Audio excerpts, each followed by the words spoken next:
The views and opinions of the host and guests are their own and do not necessarily reflect the position of the management and staff of Guardian Network.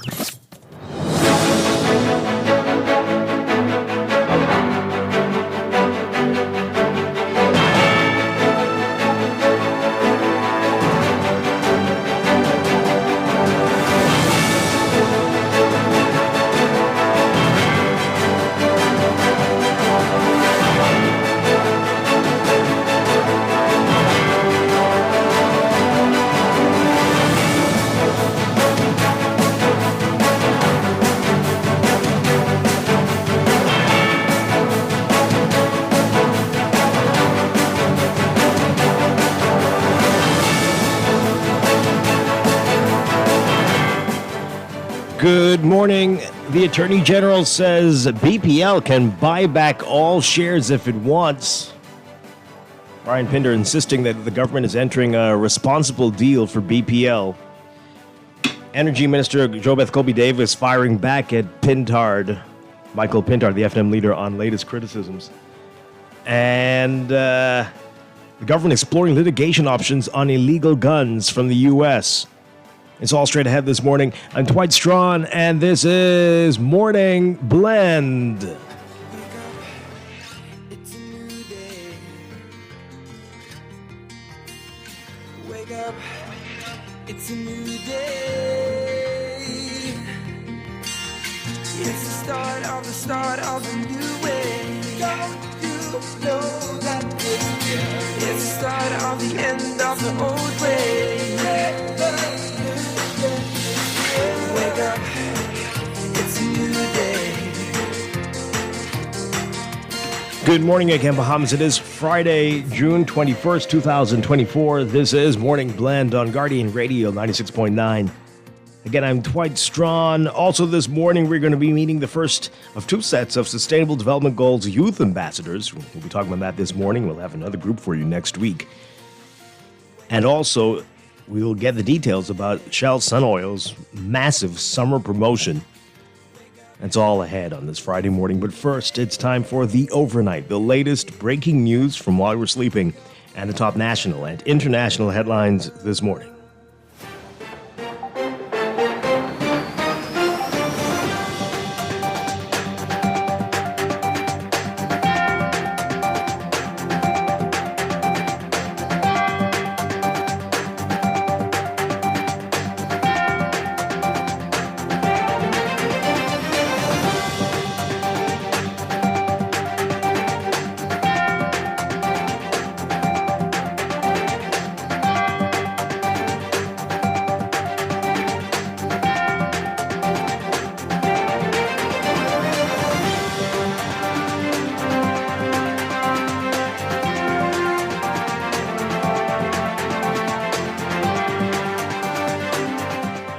In the overnight, Attorney General Ryan Pinder revealing how Bahamas Power and Light, BPL, could get out of the arrangement with Island Grid for the upgrade of its transmission and distribution network, saying that in addition to eventually purchasing back 9% of the shares that will be transferred to a special purpose vehicle, BPL could buy back the rest of shares at fair market value. While Minister of Energy and Transport Jobeth Colby-Davis previously outlined the arrangement in the House of Assembly, she spoke of the government having the right after 7 years to purchase 9% of equity from Island Grid at market value, with Island Grid simultaneously transferring 2% of its shares at no cost to a government-designated charitable institution. She did not reveal that the rest of the shares could be bought back also. When he spoke in the Senate during debate on the budget yesterday, Pinder introduced the additional element to the arrangement. He said it will cost $130 million to sufficiently upgrade the grid to allow for efficient and reliable transmission of electricity to avoid collapse. And he said the arrangement to upgrade the transmission and distribution is for BPL to contribute transmission and distribution assets to the SPV as a capital contribution for 40% equity ownership.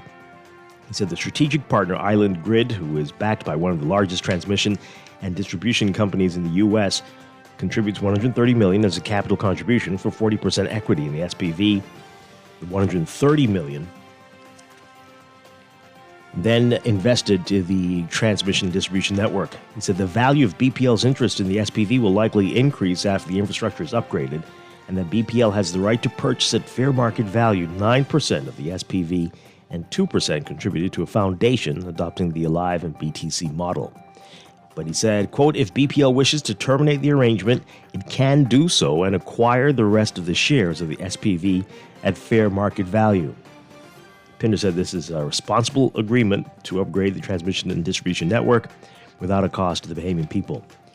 He also laid out the need for the urgent changes to BPL's network, warning, as Prime Minister Philip Davis and Colby Davis previously warned in the House, that the Bahamas is facing an energy crisis and that New Providence could at any time suffer a catastrophic grid failure. Well, Energy and Transport Minister Jobeth Colby Davis said that opposition leader Michael Pintard's assertions regarding the government's plans to modernize the country's energy sector are flawed and reflect a superficial comprehension of the issue. Colby Davis said the administration failed to address the BPL crisis and failed to bring utility-scale solar power to the Bahamas, just as they failed to make urgent and necessary upgrades to modernize the deteriorating energy infrastructure. She said the mismanagement and lack of foresight from the administration tenure is well documented.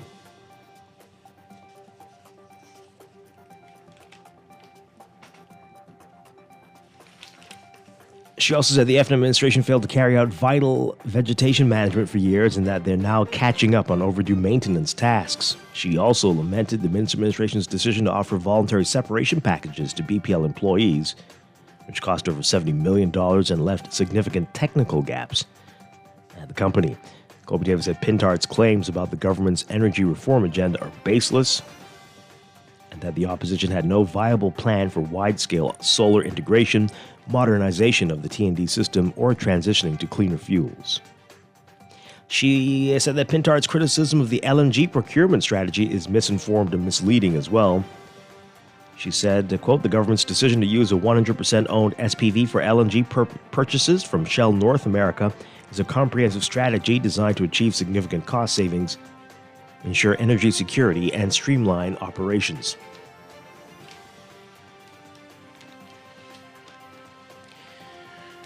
Back to the Senate, the Attorney General says that the government is exploring litigation options over the United States, quote, reckless and negligent firearms laws, which he said undercut policy efforts to reduce the number of illegal weapons in the Bahamas. Pinder said, quote, we are actively exploring multiple litigation strategies with the goal of gaining compensation for the Bahamas and reducing gun trafficking. There are viable claims the Bahamas can pursue. He says we will not stand by and allow reckless and negligent activities. Other jurisdictions and companies within those jurisdictions to continue to put our citizens at risk. We will do something, we will be aggressive, and we will pursue our fights on the matter. Pinder said the Bahamas' gun homicide rate, one of the highest in the world, is largely tied to the lax laws of the neighboring United States, where more than 90% of the Bahamas' illegal guns originate.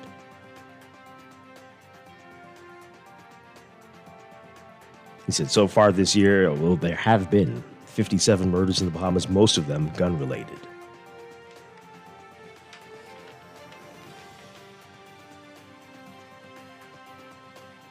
In court news, a 39-year-old man pleaded guilty to indecently assaulting a 13-year-old girl on her butt. Runell Ferguson committed the offense on May 11th. Ferguson admitted the charge before his trial began before acting magistrate Anishka Pennerman.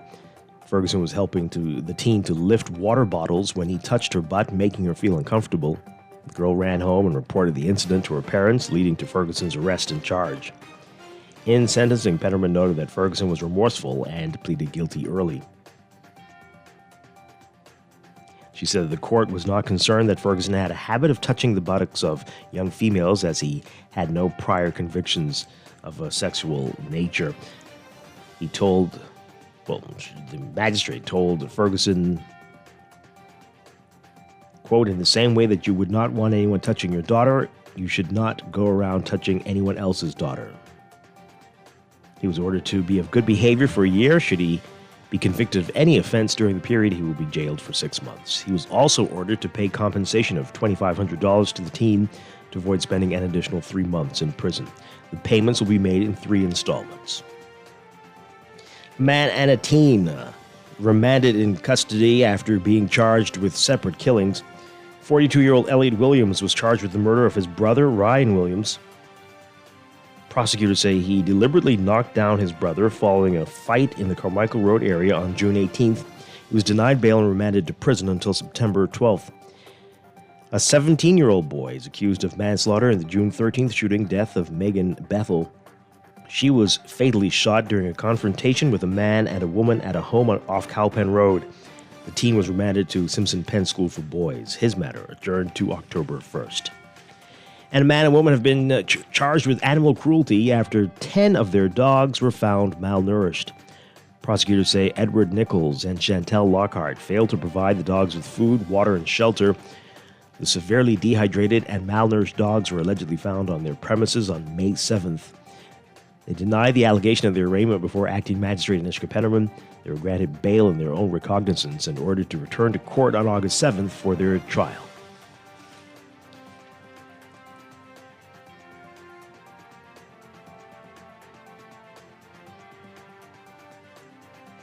Overseas, South Korea summoning the Russian ambassador to protest the country's new defense pact with North Korea today, as border tensions continue to rise with vague threats and brief, seemingly accidental incursions by North Korean troops. Earlier today, the powerful sister of North Korean leader Kim Jong-un issued a vague threat of retaliation after South Korean activists flew balloons carrying anti-Pyongyang propaganda leaflets across the border. And South Korea's military said it had fired warning shots the previous day to repel North Korean soldiers who briefly crossed the rivals' land border for the 3rd time this month. That came 2 days after Moscow and Pyongyang reached a pact vowing mutual defense assistance if either is attacked, and a day after Seoul responded by saying it would consider providing arms to Ukraine to fight Russia's invasion. The South Korean Vice Foreign Minister summoned Russian Ambassador Georgy Zinoviev to protest the deal between Russian President Vladimir Putin and Kim Jong-un and called for Moscow to immediately halt its alleged military cooperation with Pyongyang.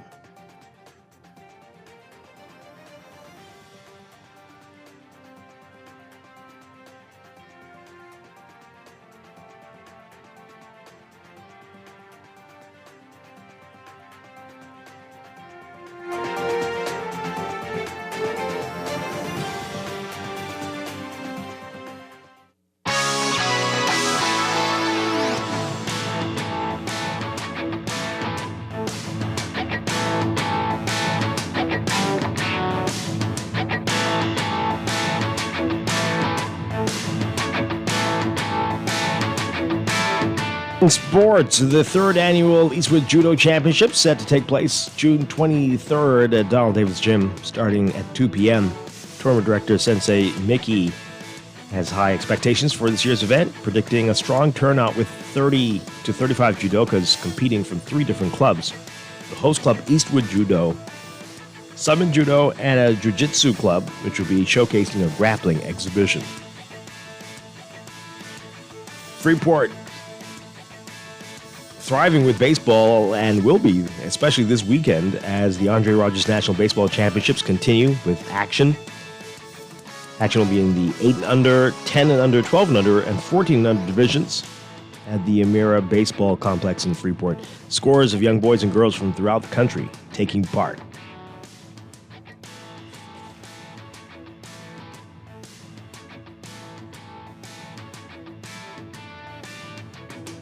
And from the NBA, J.J. Redick is being hired as the head coach of the Los Angeles Lakers. As according to a person speaking with knowledge of the decision, speaking to the Associated Press, the person speaking on condition of anonymity Thursday because the Lakers still haven't publicly announced the decision to hire the former guard for his first coaching job.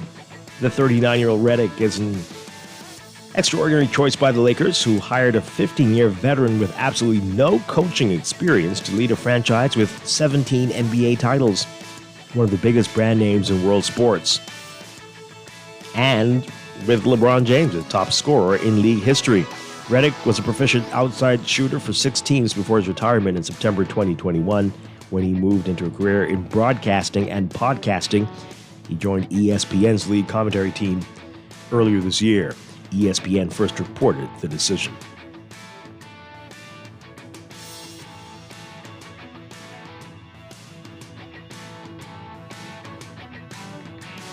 And Lionel Messi's passing brilliance got Argentina off to a winning start in the defense of its Copa America title, overcoming Canada and a poor playing surface in Mercedes-Benz Stadium. Messi's through ball led to Julian Alvarez's 49th minute goal, and the 8-time Ballon d'Or winner assisted on Lautaro Martinez's 88th minute score in a 2-0 victory Thursday night. Argentina seeking its third straight major title after winning the 2021 Copa America and the 2022 World Cup in football. Held scoreless in the first half, Argentina outshot Canada 12-3 in the second. That's sports, and that's the overnight. Time for your first look at weather.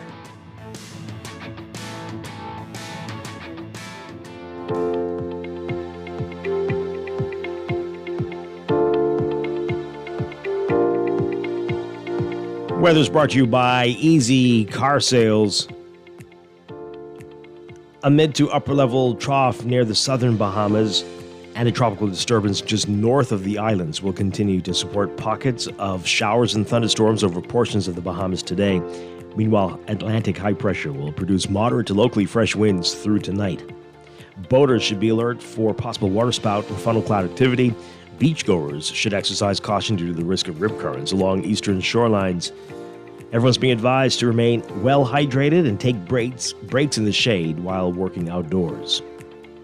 For all areas today, forecast calls for partly mostly cloudy and hot conditions with isolated to widely scattered showers and the chance of afternoon thunderstorms.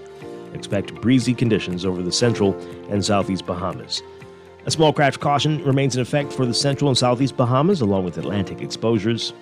Winds east to southeast at 10 to 15 knots in the northwest Bahamas, easterly at 15 to 20 knots in the central and southeastern islands. Seas 3 to 5 feet in easterly swells across the northwest Bahamas, 4 to 6 feet across the central and southeastern islands. Temperatures today, we're looking at highs getting up to 90 Fahrenheit, 32 Celsius. Overnight lows tonight getting down to about 79 Fahrenheit, 26 Celsius. That's your first look at weather this morning. We'll have your extended outlook for your weekend coming up in just a bit. Your first look at weather brought to you by Easy Car Sales. Ready to break free from the pump? Well, Easy Car Sales invites you to take the wheel of an electric vehicle. It's not just a test drive, it's a revolution. Dump the pump and drive electric. Find out more at easy242.com. Wake up, it's a new day. Wake up, it's a new day. It is time for a break, but when we come back, we're discussing the day's top stories right here on your home for fresh news and smart talk all day. Guardian Radio 96.9.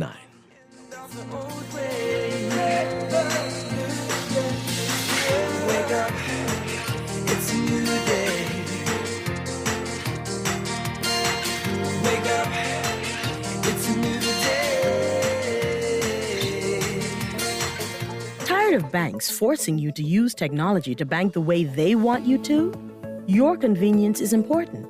So no matter what your banking needs, Commonwealth Bank's friendly staff are always available in branch for that personal one-on-one service. But when you choose technology, our online and mobile banking app offers you state-of-the-art functionality. The choice is yours. Commonwealth Bank. Bank the way you want. Bahamas Liquidation and Auction Center, your friendly and affordable vendor one-stop shop, where you can get all of your groceries, kids' lunch snacks, and vendor snacks items at the best prices in town.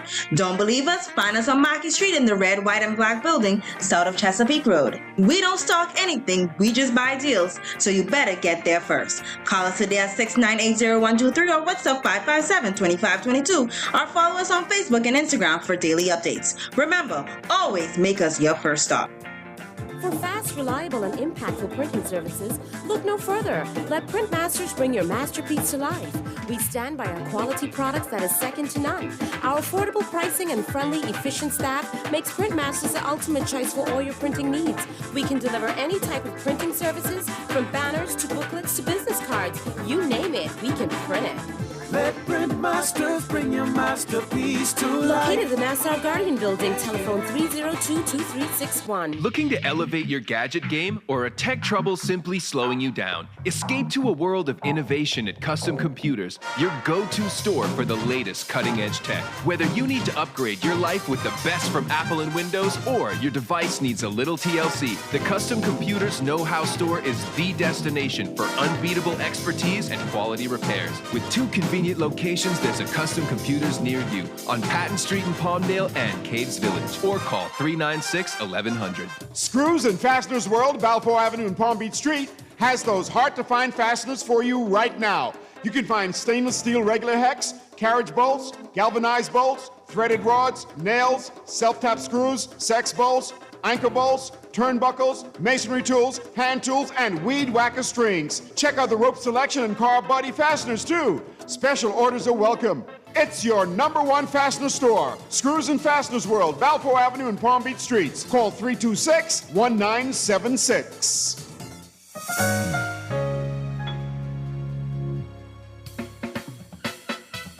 Do you have uncontrollable debt? Are you ready to make that move to Fidelity for a stress-free future? These loans have a built-in savings plan that pays you unbeatable interest. Ask about our debt consolidation loans today. Call 356-7764. Fidelity, we're good for you. Wake up, it's a new day. Wake up, it's a new day. It's the start of a new way. Don't you know that it's the start of the end of the old way. Wake up, it's a new day. Wake up, it's a new day.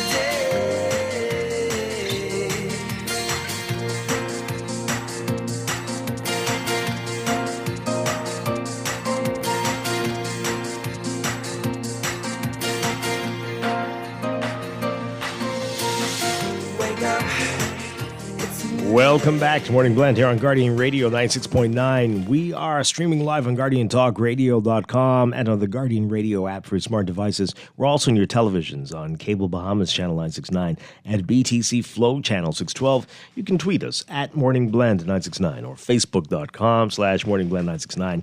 Text us on the Guardian Radio text line powered by BTC 422-4796. Standard text rates apply. Once again, I'm Dwight Strachan.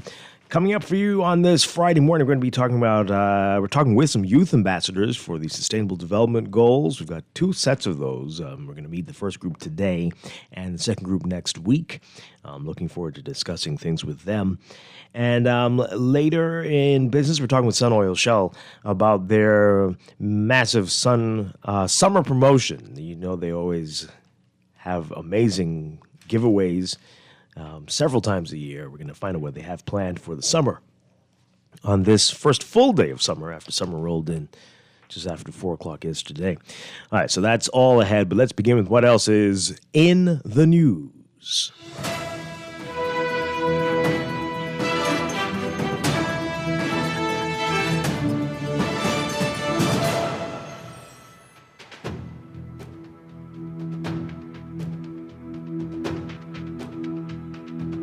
And in the news, the Attorney General, Ryan Pinder, says BPL can buy back all shares if it wants.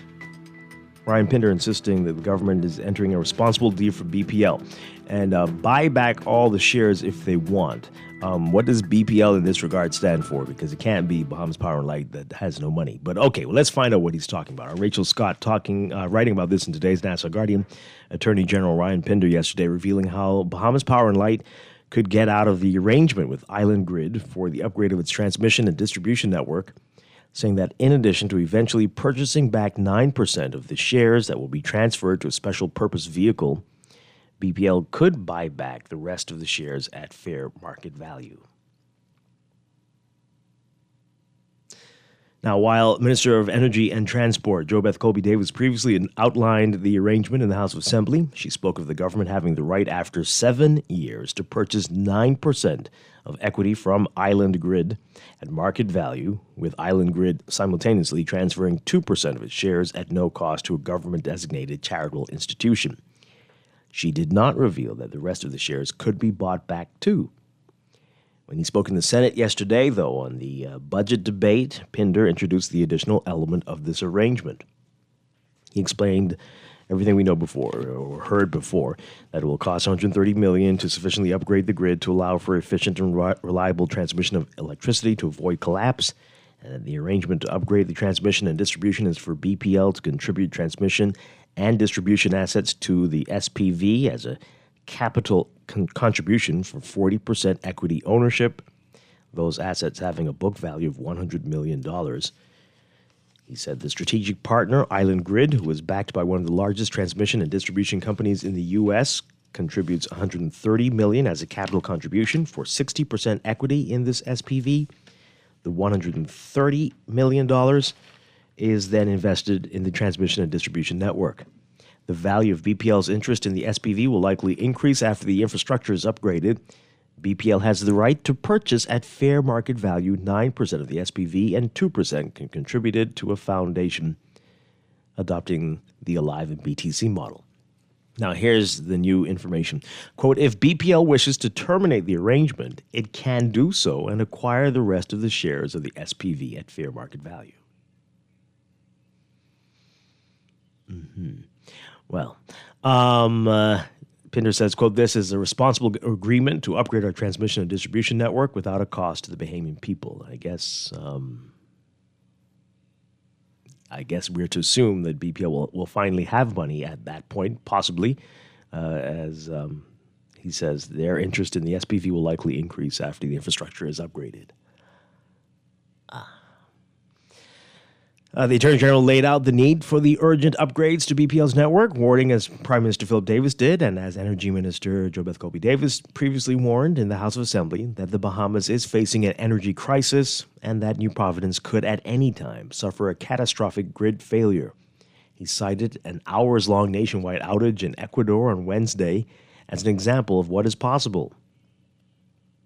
He noted Ecuadorian officials say the outage was caused by lack of investment in maintenance, new electrical transmission, and protection of the electrical transmission infrastructure. He said the Bahamas, and particularly Nassau, are in the exact same place. He said, quote, at any time, due to the condition of our transmission and distribution system, the entire grid can go down, and there are questions whether, if this catastrophic failure happens, if the grid will come back up. We must fix this problem and fix it now. He said the grid and generation at BPL are in a state of crisis. He said, quote, key parts of our outdated electricity grid are on the verge of collapse. Not only is our grid in a state of crisis, so is our generation. BPL currently rents 40% of peak load generation. Renting is expensive. With the current generation of BPL, electricity supply is too unreliable. Power outages are too frequent. 60% of generation engines in New Providence and 80% in the Family Islands need replacement within the next 5 years. Well, the government recently unveiled the plan for the future of BPL, which outlines or includes the 25-year deal it's entering with Pike Corporation and Island Grid via its Bahamian management firm for the management and upgrade of the New Providence's transmission and distribution network. And the official opposition and BPL unions and members of the public have expressed concerns about the plan. We're going to hear about what the opposition had to say yesterday in just a bit. We want to get your initial reaction to what you're hearing Ryan Pinder say here. And the Energy Minister, JoBeth Colby-Davis, also issued a statement criticizing the latest criticisms from Pintard, pointing to failures on the part of the Minister administration for not doing anything much to avoid the situation we're in now. So let's hear from you all of that. Give us a call, 323-6232.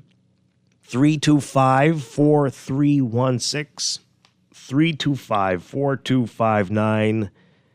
Call us toll free, 242-300-5720. Tweet us, Facebook us, text us, 422-4796.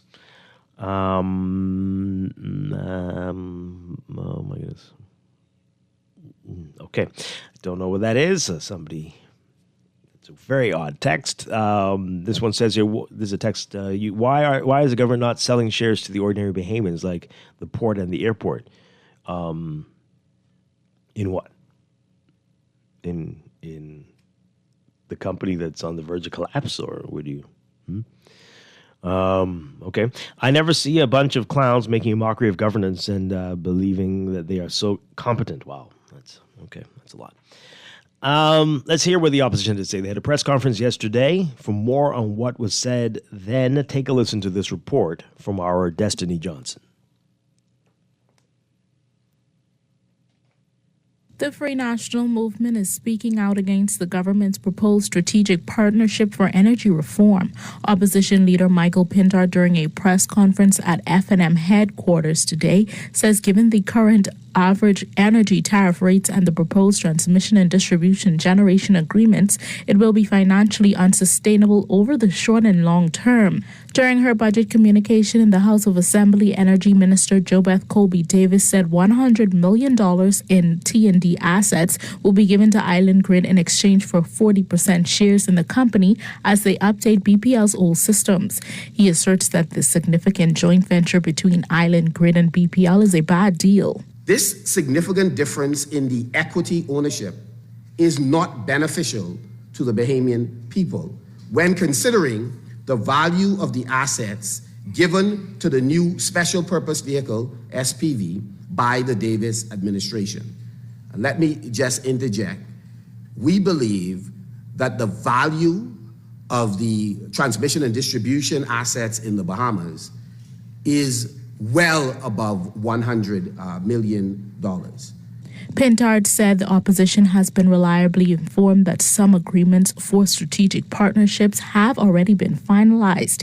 He added Bahamians should have been consulted before any decisions were made. Again, the Prime Minister said there was a need in order to get in the line to requisition various equipment and materials that were required.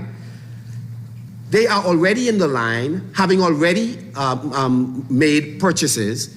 That sounds like a done deal. If you're still negotiating, but you're already well on your way in the acquisition process, that suggests that there is an understanding between those doing the requesting or the requisitioning and the government of the Bahamas. Pintard asserts that the government has not been completely transparent on what Bahamians will actually be charged in the long run. What they are doing is telling you, except that they have put in place a flawed process, unwilling to be accountable and transparent to you, and hopefully on the back end you're going to get a more affordable electricity, reliable electricity, and of course cleaner electricity. We believe you could accomplish both. Run a government the way it ought to be run and still get reliability, affordability, and clean energy. The F&M prepared a list of recommendations for the Davis administration to take into consideration. Do not transfer any of BPL's T&D assets to the new grid company, but rather enter into a long-term service agreement that will allow the grid company to purchase new T&D equipment as necessary and pass these costs on to BPL over the term of the contract, and at the end of the services agreement, transfer all T&D assets that were acquired over the term of the agreement back to BPL. Pintard also recommended that the government negotiate a better T&D service fee on behalf of Bahamians, negotiate a power purchase agreement price for electricity generation, allow BPL to continue to purchase both LNG and liquid fuels directly from suppliers, and the government via a SPV should take a significant equity stake in any land-based LNG reclassification facility and create an LNG bunkering industry that is carefully monitored. Reporting for Guardian News Network, I'm Destiny Johnson.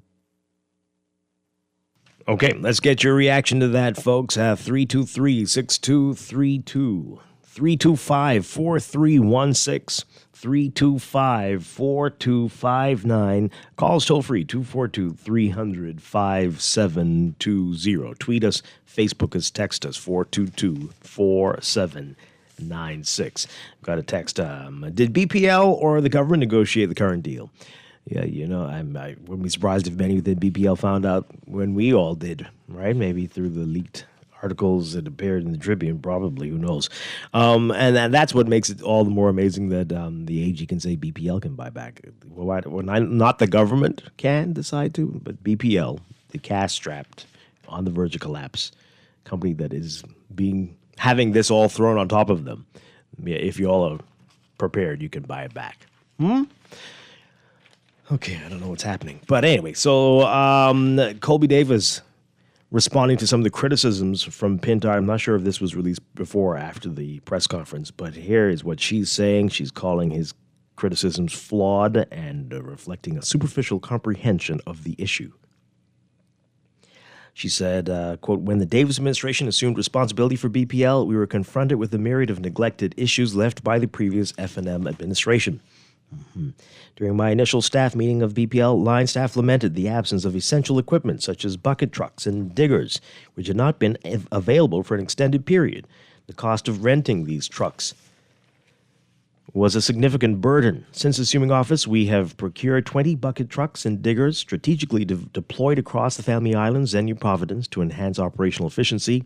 The F&M administration failed to carry out vital vegetation management for years. We are now catching up on these overdue maintenance tasks, which are crucial for maintaining our T&D system. She also lamented the Minister administration's decision to offer voluntary separation packages to BPL employees, which cost over $70 million and left significant technical gaps within BPL. She said Pintar's claims about the government's energy reform agenda are baseless. She said, quote, the opposition had no viable plan for wide-scale solar integration, modernization of the T&D system, or transitioning to cleaner fuels. Their so-called strategic plan was nothing more than a series of empty promises and ineffective measures. We'll get to what she said about Pintar's criticism of the LNG plan as well. Let's hear from you. Good morning, caller. You're on the air. Yes, good morning, Dwight. Good morning, the Bahamas. Hi, good morning. Yeah, Dwight. I think it's Cartwright that did an article on Colby Davis' response. Yes. Yes, Travis Cartwright. Carol, I congratulate that person on being able to sort through the garbage that was included in that. I was wondering if Keith Bell wrote that because it was kind of a history of critiquing the F&M on things that was totally irrelevant to the press release. Well, they all seem to do that now, but okay. Yeah. Mm-hmm.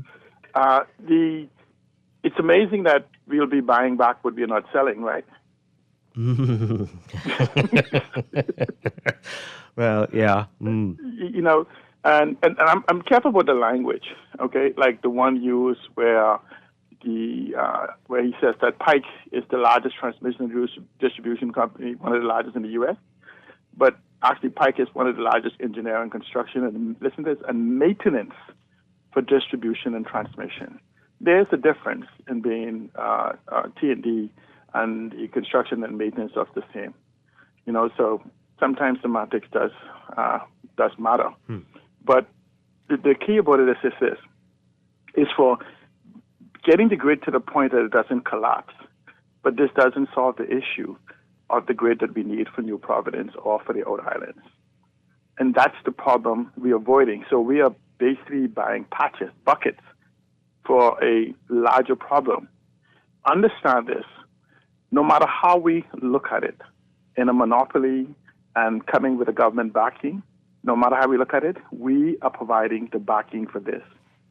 No one in the public sphere could most likely get a better deal for a loan for an entire grid system than the government of the Bahamas. If you put these companies and say to them that the government will provide no guarantee, nothing, chances are they'll get no financing. So we have a guarantee of payment because it's still a monopolized environment as opposed to creating an environment for a multi-producer. And I hear people making this argument all the time, well, why we can't have more than one producer? Well, that's where you put regulations legislation, regulations, and policies in place where every homeowner can become a producer to be able to provide power to the grid through. But I mean that microgrid. you can do that now, though. No, right. Only no in a what he said in a twisted manner. There's a simple point of net metering or net billing. Okay, not where the gymnastics where we go. So I can know absolutely that I can buy a solar system, and I can send it to the grid. I can send 2,000 to the grid tonight in the daytime, and I can also get 1,000 back tonight for when I need it. So I don't need to now go into this whole concept of buying the batteries, which any solar person says is the one that makes it astronomical of putting it through the roof. But it requires a smart grid system, which, if this grid is collapsing for the antiquities, then how does person really reliably put it in? This is why there's a limit on how people enter the grid. The government of the Bahamas also, to go through the whole details, requires some looking at what we have and where we need to be, and that is not what is being provided to us.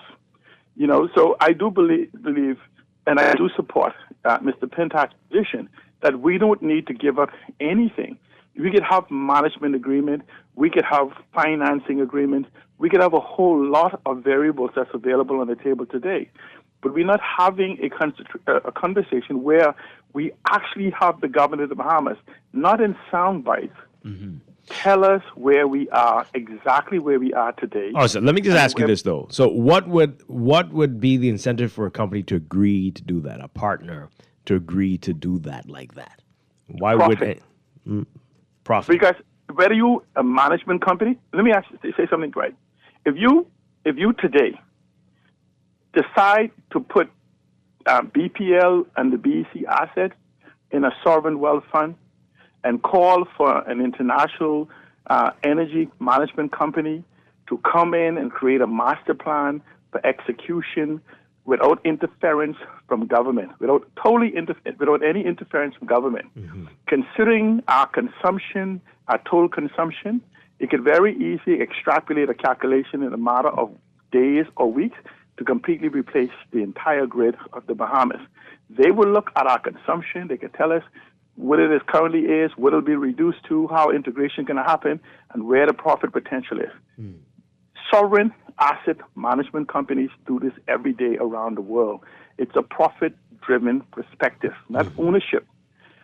So this concept that because we have not seen it personally done, meaning it has not been done or it cannot be done, is pure garbage. Okay. And so, let me ask you a question, Dwight. Is the consumption on New Providence and the Outer Islands guaranteed that we will use it for the next 100 years? That we will pay for it for the next 100 years? So there's guarantee. This is a monopoly.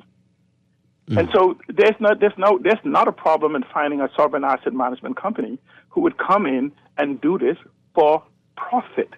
Because the government, no matter how you look at it, the infrastructure belongs to the Bahamian people and for the government of the Bahamas. If we, as a country, are not going anywhere, we will be using energy, we will be using transmission, we'll be using distribution. These things aren't like something that, if you don't fix it, nobody else will. It isn't. I mean, what happens is... How will they make profits? I mean, they got to challenge the people paying their bills. Well, does that mean they're going to have to raise the rate significantly? How are we going to benefit as consumers if that's the model? That's what I'm saying to you. Okay, Dwight, you're paying 40 cents, 50 cents right now. If you put a solar system in your house right now, Dwight, you'll generate electricity for 5 cents. BPL says so. Okay? Now let me ask you a question. You're generating electricity for 5 cents. You're sending it to the grid, right? And then the grid takes it from you, and then you pay a list. Maybe you send it to them for 5 cents, and they charge you 7 cents to get it back at night. It's still significantly lower than 40. There's no fuel charge and anything else, all these other different things. Immediately, from a national standpoint, because 100% of the people are not going to get grid. How many people in the Bahamas, just use this as an example, we're paying almost 50 cents. How many people in the Bahamas would agree to 20 cents a kilowatt, where 10 cents or 15 cents is the electricity bill and 5 cents to the legacy bill, or 10 cents and 10 cents? How many people in the Bahamas you think would get up and protest and say, we will not do this. We want to continue to pay 48 cents. We want to pay 50 cents. How many people would? This is a no-brainer in the age of technology, solar, wind, energy conservation, all of these different things. This is no-brainer. Mm-hmm. I just want to know, let's have some callers call in and say they will protest paying 15 cents a kilowatt hour that pays their light bill and for the legacy debt or for the new loans we take, or 20 cents versus what they're paying, flat rate. Interesting. This is not rocket science. Just saying it, Dwight. It costs $300 million to produce 300 megawatts on New Providence, more than we're consuming. How much are we spending per year on oil? Mm. Okay? Mm-hmm. $300 million we spend. We're spending $400 million on oil. It takes $300 million today to produce the same amount of energy used in solar. Then we need battery, or we have another backup type of environment. This is not rocket science. Okay. All right. Thank you. Thanks, Leslie Allen.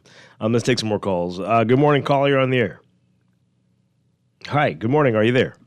Hello? Hi. Yes, good morning. I heard you saying about having problems with the collecting of money from people. Yes, a lot of people aren't paying. Mm-hmm. Right. And they also have this technology where they call pay-as-you-go metering. We could actually just install that. They've been promising that for years. Yeah, so just put the money and pay it. You want to pay for $100 worth of current? You buy $100 worth of current. And people will be more respected of their current as it goes. Well. And collection would be more easier also because you're paying for it beforehand. Sure. I mean, it's going to take a while for people to understand what $100 worth will get you. Yeah, but trust me, there's people who's going to be putting $100 and it was very little after that. Trust me, they'll monitor their home appliance after that. Great. Okay. Well, we'll see. That there's been promised. We'll see if this is going to be part of the future at all. Thank you very much. Can you imagine the future? People say, "Send me some money. My power's off." Okay, I need some minutes. Wow. Let's take another call. Good morning, caller. You're on Morning Blend. Hey, good morning, Dwight. How you doing? Doing well. Good morning. Okay. Anyone else in there with you? Just me. Okay. All right. And good morning to the nation. Listening to the conversation, when you played the leader of the opposition's, interview, did you play that portion yesterday that you played today? I'm not sure what you're asking. What are you saying? The portion of the leader of the opposition's interview that you played this morning. That was the press conference from yesterday. Okay. The portion of his press conference that you played today, did you play that yesterday when you played his information? When did we do that? You're asking on the news, or what do you got about this show? Yeah, on the news. On the news. You all would have highlighted some I'm of it sure on the news I'm sure it's the same story. What's your issue? No.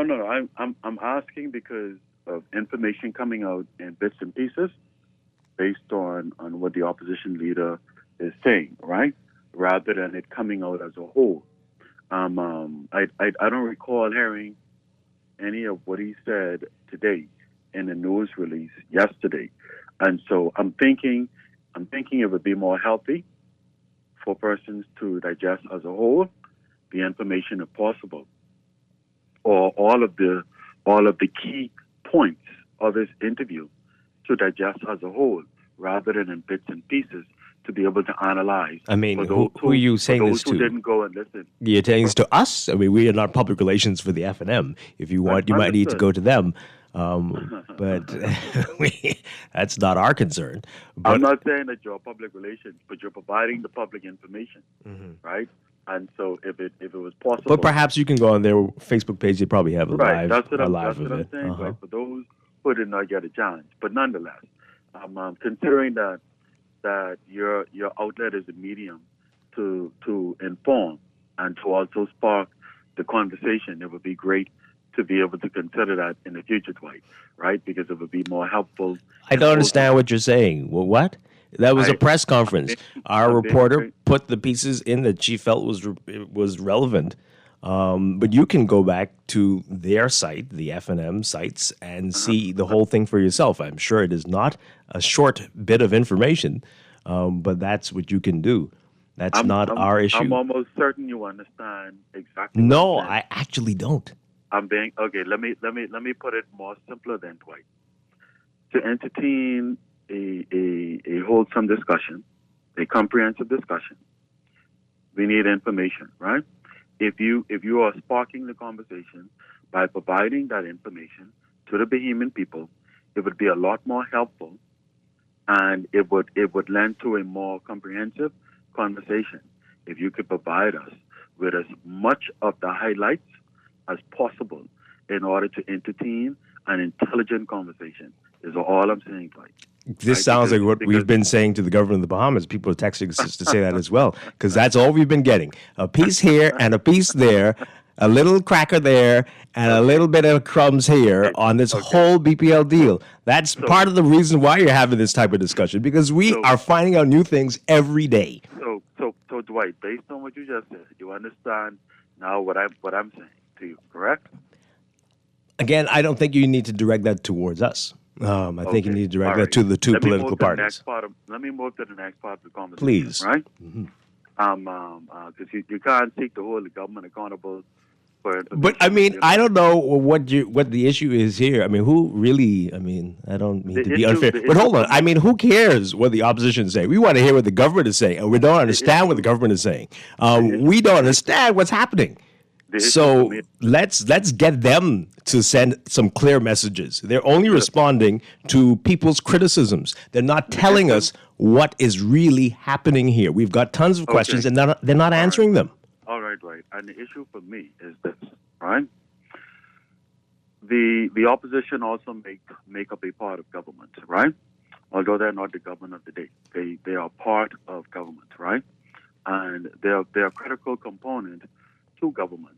And I believe that if the government is operating on all cylinders, also the opposition operating on all cylinders, that would bode well for the national dialogue, especially as it relates to national entities owned by the Bahamian people, right?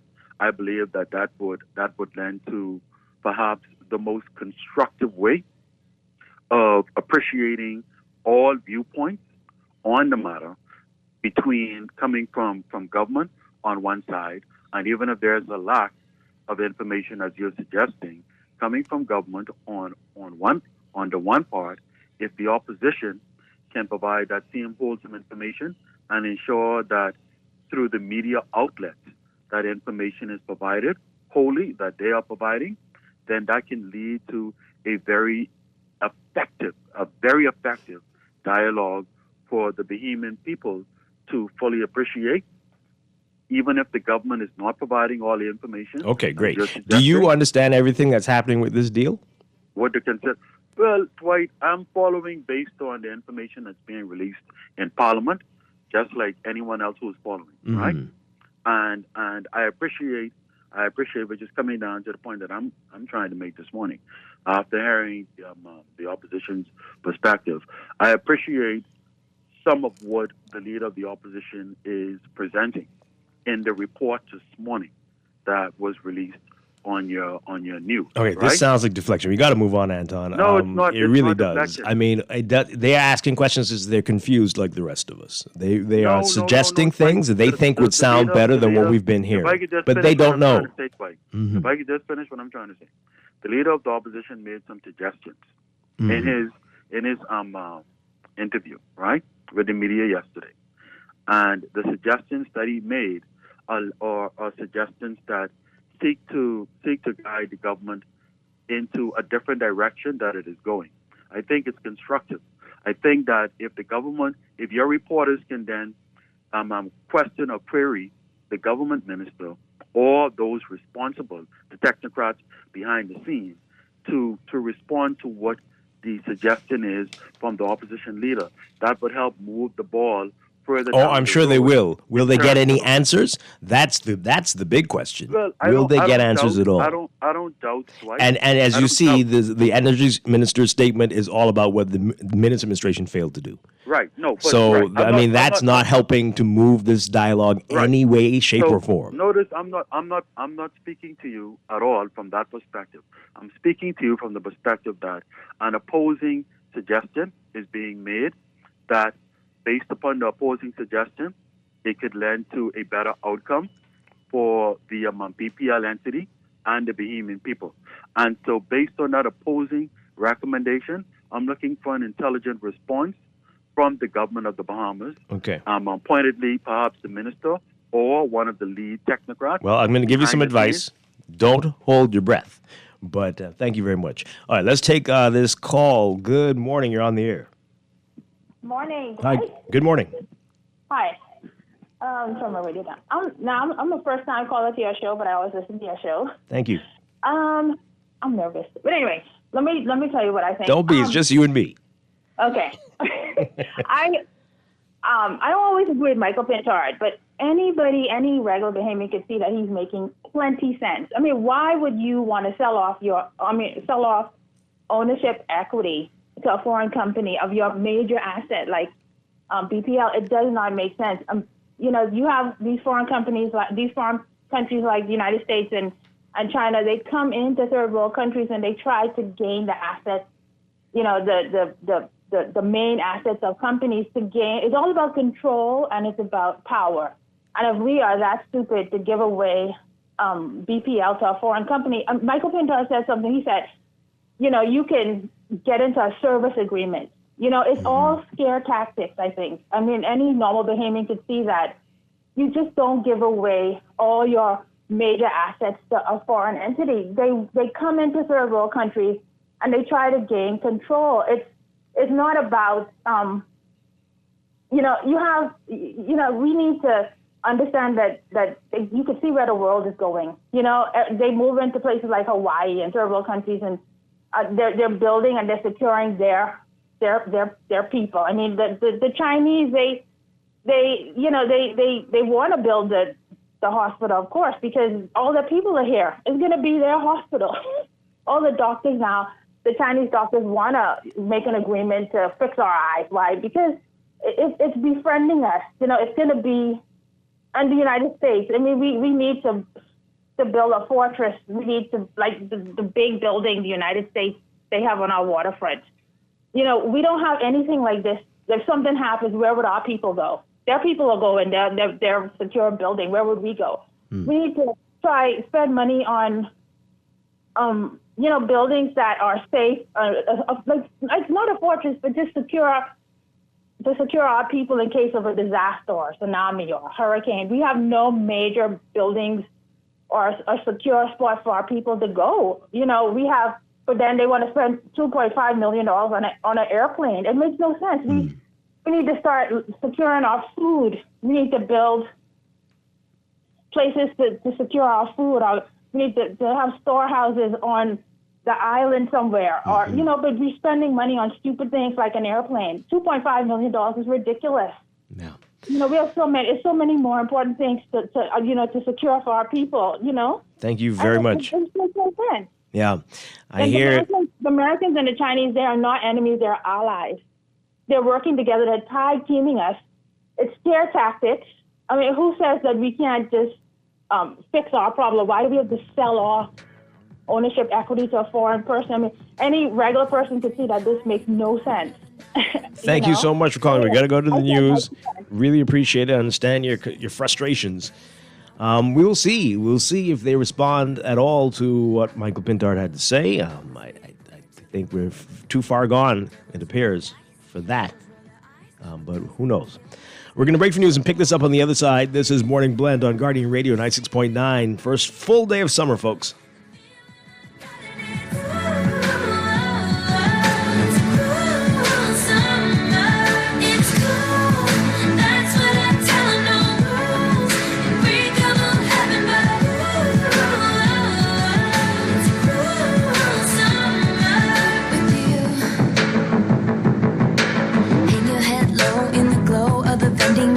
I'm not dying.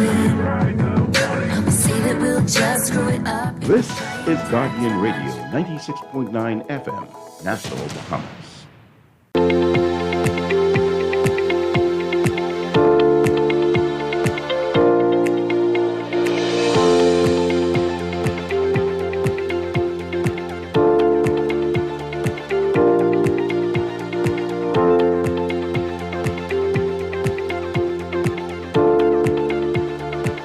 Welcome back to Morning Blend here on Guardian Radio 96.9. We're streaming live on GuardianTalkRadio.com and on the Guardian Radio app for smart devices. We're also on your televisions on Cable Bahamas Channel 969 and BTC Flow Channel 612. You can tweet us at Morning Blend 969 or Facebook.com/Morning Blend 969. Text us on the Guardian Radio text line powered by BTC 422-4796. Standard text rate supply. And now at 8:23, time for another check of your weather for today, brought to you by Sherwin-Williams Paints. Here's what's happening. We've got mid to upper level troughing near the southern Bahamas and a tropical disturbance just north of the islands now. That's going to continue to support pockets of showers and thunderstorms over portions of the country today. Meanwhile, Atlantic high pressure will produce moderate to locally fresh winds through tonight. Got a number of warnings as a result of this. Boaters should exercise caution, should be alert for possible waterspout and funnel cloud activity. Beachgoers should exercise caution due to the risk of rip currents along eastern shorelines. And everybody's being advised to remain hydrated and limit outdoor activities during peak sunshine hours and to take breaks in the shade while working outdoors. For all areas today, we're looking at partly to mostly cloudy and hot conditions with isolated to widely scattered showers and the chance of a few afternoon thunderstorms. Expect breezy conditions over the central and southeast Bahamas. Again, a small craft caution in effect for the central and southeast Bahamas along Atlantic exposures. Temperatures today getting to around 90 Fahrenheit, 32 Celsius. Overnight lows tonight getting down to 79 Fahrenheit, 26 Celsius. In your extended outlook, we've got lingering troughing and streaming tropical moisture that's going to continue to support showers and thunderstorms across the islands throughout the weekend. So for tomorrow, Saturday, mostly cloudy, humid, and a bit breezy with scattered showers and thunderstorms. Sunday, mostly cloudy, warm, and a bit breezy again with scattered showers and isolated thunderstorms. All right, so here's what's happening in the tropics. We've been telling you about this system for a few days now in the Atlantic, not far from the Bahamas. Shower activity associated with that area of low pressure about 175 miles north-northeast of the northern Bahamas has become a little better organized. During the past 24 hours, environmental conditions remain marginally conducive to additional development, and the system could become a tropical depression while it moves west-northwestward at 10 to 15 miles per hour. The system has a 50% chance now, medium chance of formation through the next 7 days. Again, it's going to be likely a rainmaker for parts of the Bahamas, but could be an issue for the southeastern coast of the United States over the next few days. Then in the southwestern Gulf of Mexico, we've got a broad area of low pressure forecast to form over southeastern Mexico and northern Central America. By today, environmental conditions appear conducive for gradual development of this system as it moves over the Bay of Campeche on Saturday, and a tropical depression could form over the southwestern Gulf of Mexico this weekend. While it moves slowly west-northwestward or northwestward, the system has about a 60% chance of formation through the next 7 days. We'll continue to watch both of those for you, but that's your Morning Blend weather check. Morning Blend weather check brought to you by Sherwin-Williams Paints. Sherwin-Williams Paints has got you covered for all your painting and equipment needs. Visit Sherwin-Williams Paints online or in-store today.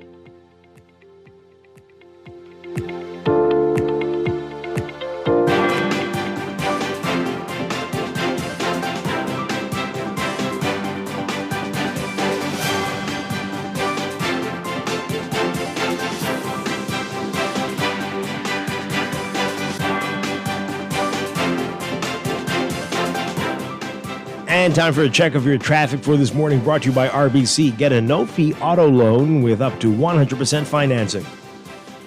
So just a reminder of the work that's going to be happening with BPL this weekend, advising of a temporary road closure to facilitate underground work for system upgrades in eastern New Providence.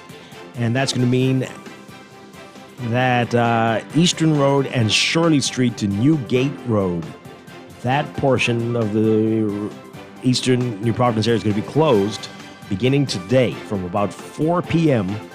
to midnight, and work will continue throughout the weekend. Saturday from 8 a.m. to 12 a.m., that's midnight, and Sunday from 8 a.m. to midnight. So that's an area to avoid if you can throughout the weekend beginning today at 4 p.m. BPL says it apologizes for any inconvenience caused For more information and updates, visit bplco.com or follow BPL on Facebook at MyBPL242.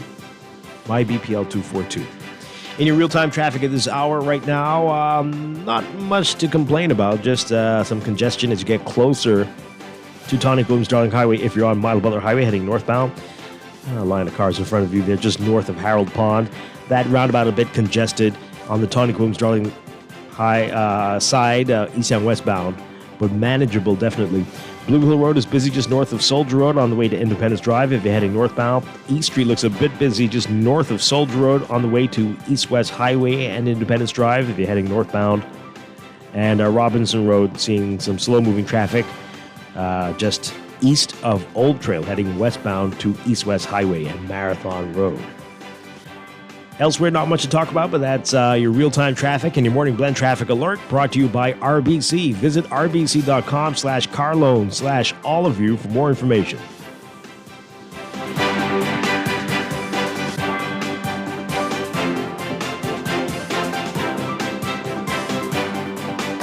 RBC. Are you buying a home, renovating, or exploring mortgage options? With cash back and up to 90% financing, we'll find the perfect mortgage for you. Pre-qualify in just 60 seconds and get connected with a mortgage specialist today. Visit rbc.com/mortgages/all-of-you. RBC. Conditions apply. Living with a neurological condition shouldn't define you. At Cleveland Clinic in Florida, we do whatever it takes to make life better today while discovering new treatments for a brighter tomorrow. From epilepsy management to specialized spine care and brain tumor surgery, we're delivering world-class neurology care for the day-to-day, for the days you live for every care in the world. Visit clevelandclinicflorida.org/Caribbean. In the world of business, technology is not a choice. It's a necessity. And for businesses that demand excellence, there's only one choice for unparalleled support and cutting-edge technology. Custom Computers. You have challenges and we have solutions. Computing, networking, storage, and printing for enterprises large and small, aligned with premium brands like HP, Microsoft, Konica Minolta, and more. Get tech done the right way with Custom Computers. Call the know-how team at 396-1101. Now let me see now. 326 EPIC. Hello?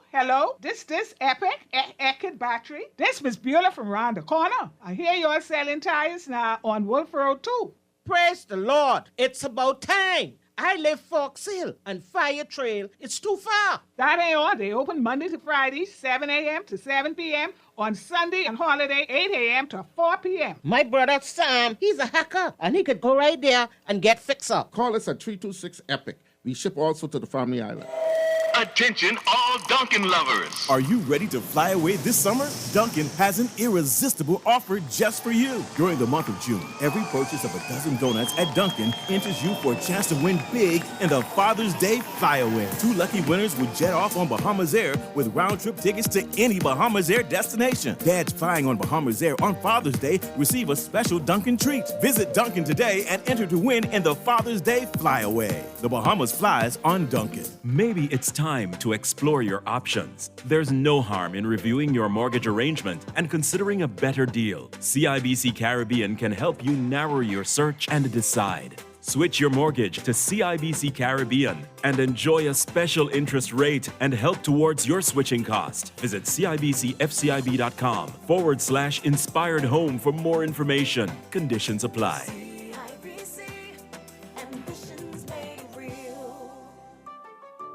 This is Guardian Radio, 96.9 FM, Nassau, Bahamas. Drums, please.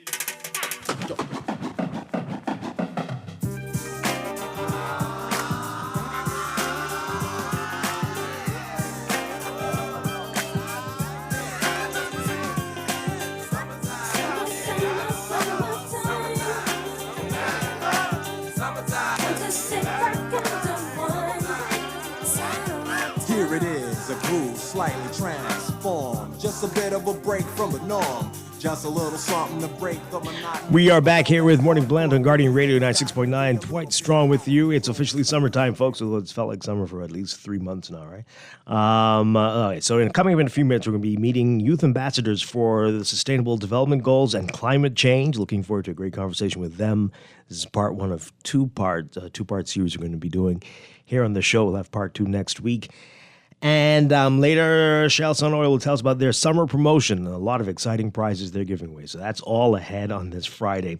But we want to get back to the conversation we were having about BPL, what the government is saying, what the opposition is saying, and what you're saying about it. Every day we learn a little more about what this deal is going to entail. And we're still as confused about it as ever. So we've got a whole lot of your text messages to get to. You can continue to call in for a little bit. 323-6232, 325-4316, 325-4259. Tweet us, Facebook us, text us, 422-4796. As you said, a whole lot of your messages to get to. Right, okay. This person says here... The minister in charge of energy is being very disingenuous with her reply to the leader of the opposition. When she and the New Day government came to power, BPO was in the process of transitioning to LNG and solar power. The New Day government is simply riding that wave. Okay, well, definitely solar power, we know about that. I know they had a mandate for how much renewable energy they were going to put in place. There was just rumblings, as far as I remember, about LNG, nothing too concrete. Correct me if I'm wrong about that, but definitely solar was part of the plan, indeed. This person says here, smart grid will allow for prepaid electricity, and if the kilowatt hours goes down to less than 20 cents that Seattle speaks of, it would definitely work. Again, we've been talking about that for a long time, prepaid electricity. Seattle's already under a private energy company in Grand Bahama. They are always crying about high energy bills. So according to his idea, employed in New Providence would only result in astronomical electric bills for the consumer here. The consumers here. That's an interesting point you're making. This person says here, does Anton... Boy, why do you want to do this? Anyway, no, it's not. I'm not going to read that one, Anton. All right. What is it that Seattle is saying BPL is in the critical care ward? Is he asking for consultants who charge an arm and a leg to tell us what we already know? Furthermore, they can lead us down the same path of the Bunker C Fuel and Wartsilla. Is Anton trying to tell you all how to do your job? Is he working in the news department? I'm trying to understand how he's trying to tell you to do your job. Does he think he works in the media? I don't think PLP media counts. That's a text, Anton, not me.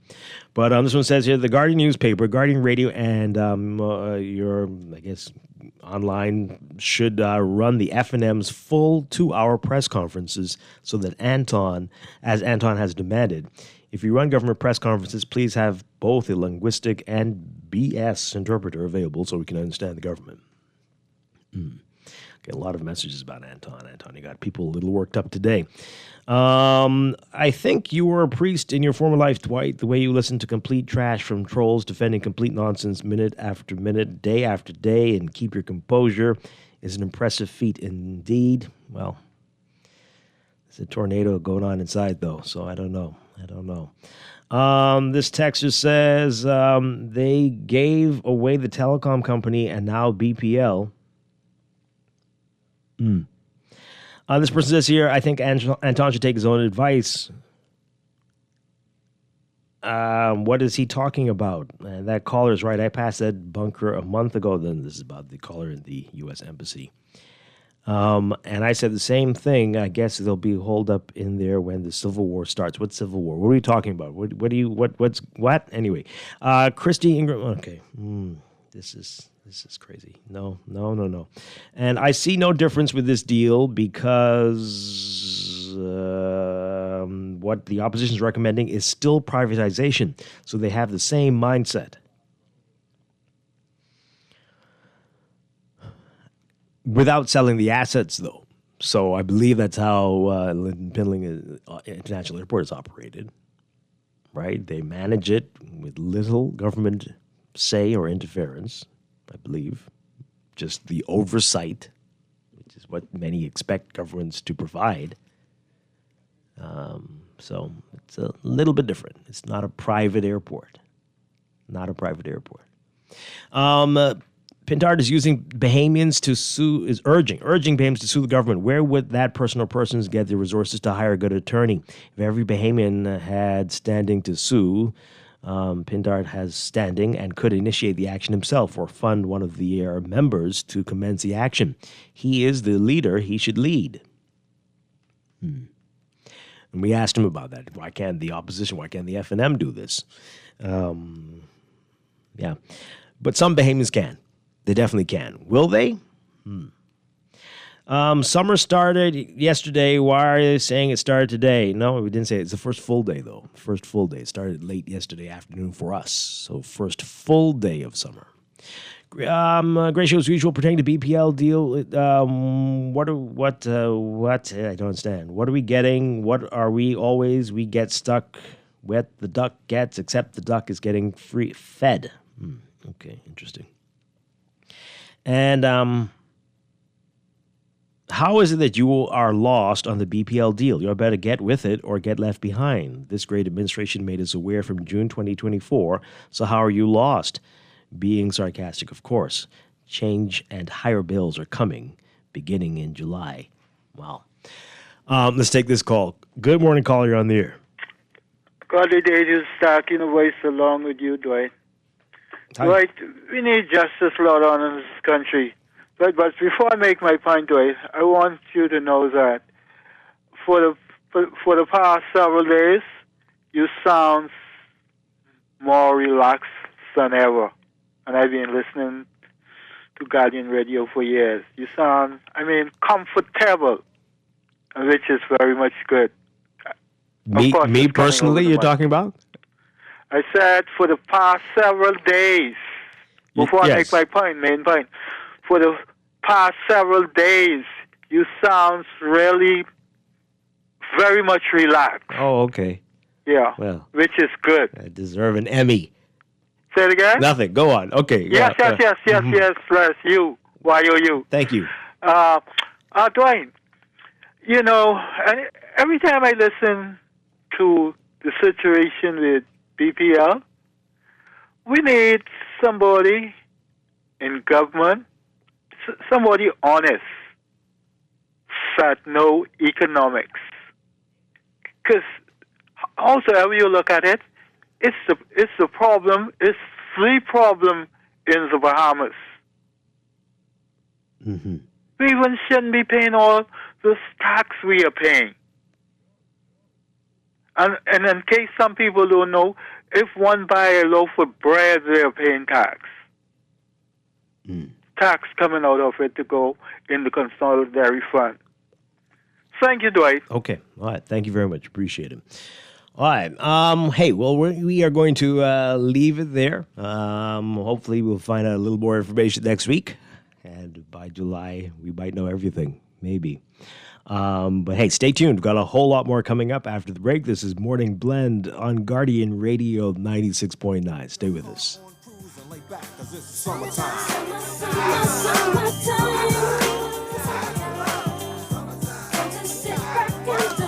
Maybe it's time to explore your options. There's no harm in reviewing your mortgage arrangement and considering a better deal. CIBC Caribbean can help you narrow your search and decide. Switch your mortgage to CIBC Caribbean and enjoy a special interest rate and help towards your switching cost. Visit CIBCFCIB.com/inspired home for more information. Conditions apply.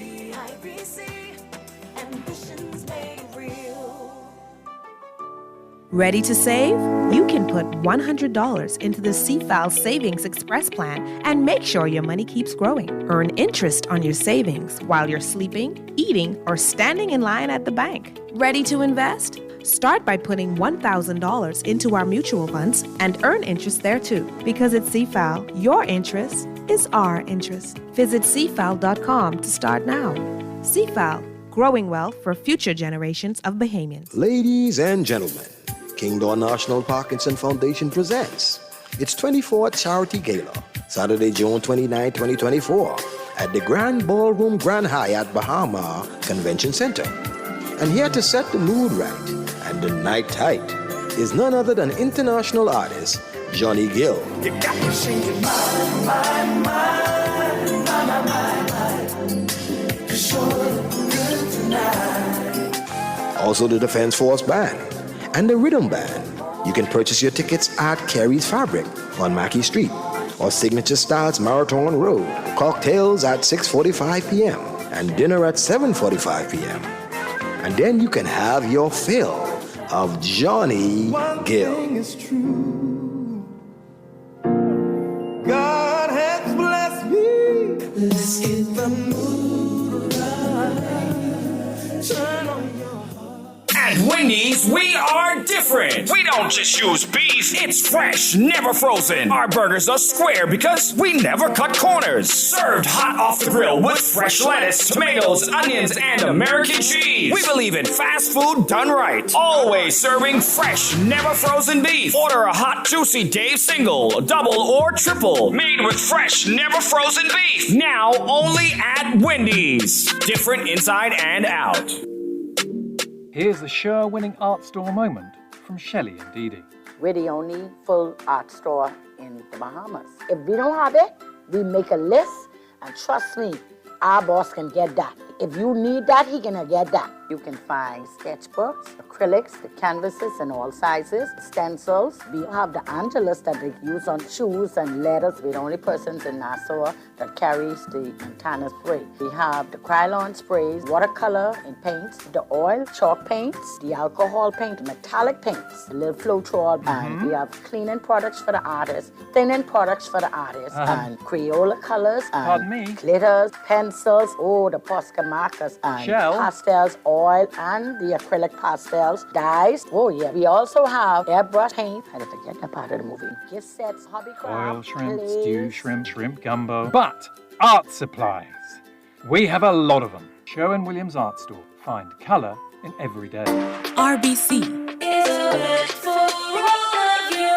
Life is full of twists, turns, and defining moments that create your own unique story. However your story unfolds, we're here to help guide you through it. From every big decision to every new adventure, RBC. Visit rbc.com/Caribbean/all of you. Take some advice from your Aunt Angie. If you're going to invest in an exotic pet, choose anything but a Norwegian forest cat. Apparently, they will eat all your jewelry.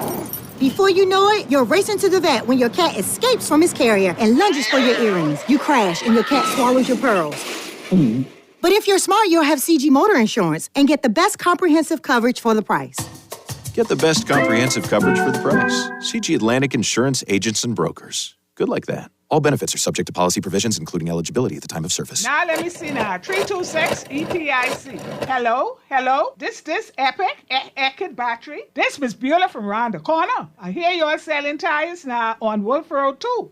Praise the Lord. It's about time. I live Fox Hill and Fire Trail. It's too far. That ain't all. They open Monday to Friday, 7 a.m. to 7 p.m. On Sunday and holiday, 8 a.m. to 4 p.m. My brother Sam, he's a hacker, and he could go right there and get fixed up. Call us at 326 EPIC. We ship also to the Family Island. This is Guardian Radio 96.9 FM. Fresh news, smart talk, all day.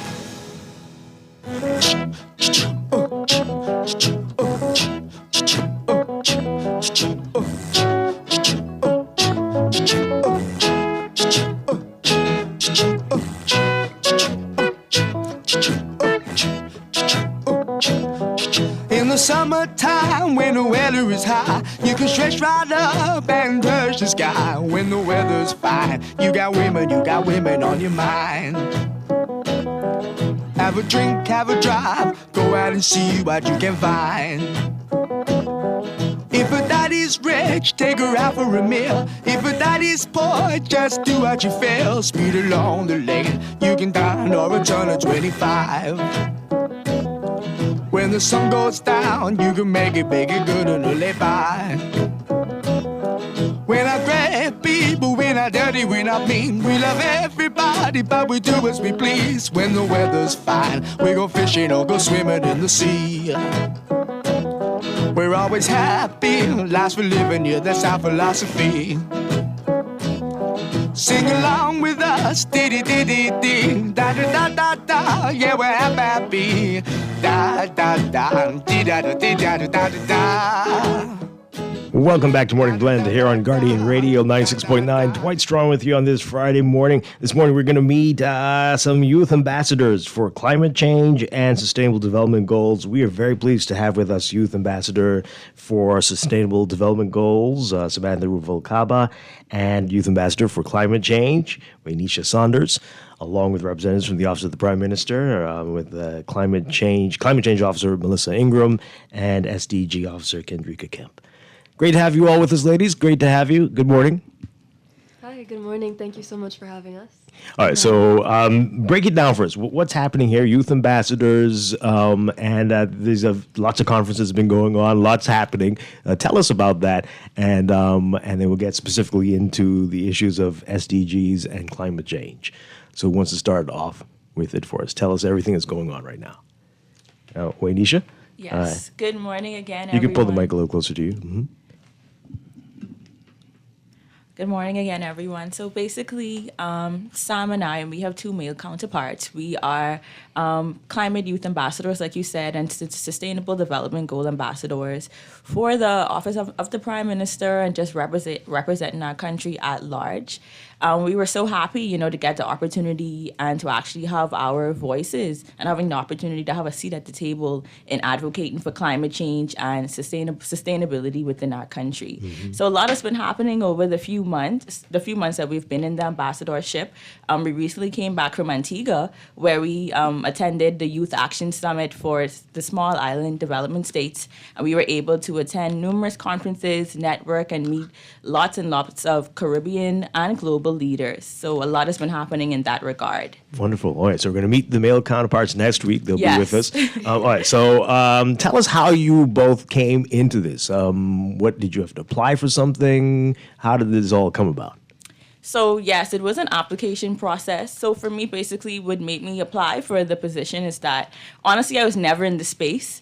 And it wasn't until the horrific hurricane that we had, Hurricane Dorian, and the effects of it, having family members affected, friends affected, a lot of them having to move to the city, I gained an interest in what is really going on with not just our country, but the world at large. So in doing deep research and just trying to figure out, like I said, what is happening, it made me realize that, hey, climate change and sustainability has a big part to play in why we are basically having these effects, these horrific effects from hurricane and other natural disasters. Right. So that's what gained a passion for me to see how can we educate young people, how can we spread the message, and how can we try to stop something like this from happening to our country again. Right. And Waynisha, you are the Youth Ambassador for Climate Change. Yes. There's still a whole lot of people who deny climate change, which is shocking, and just say that everything can be explained. Right. What do you say to those folks?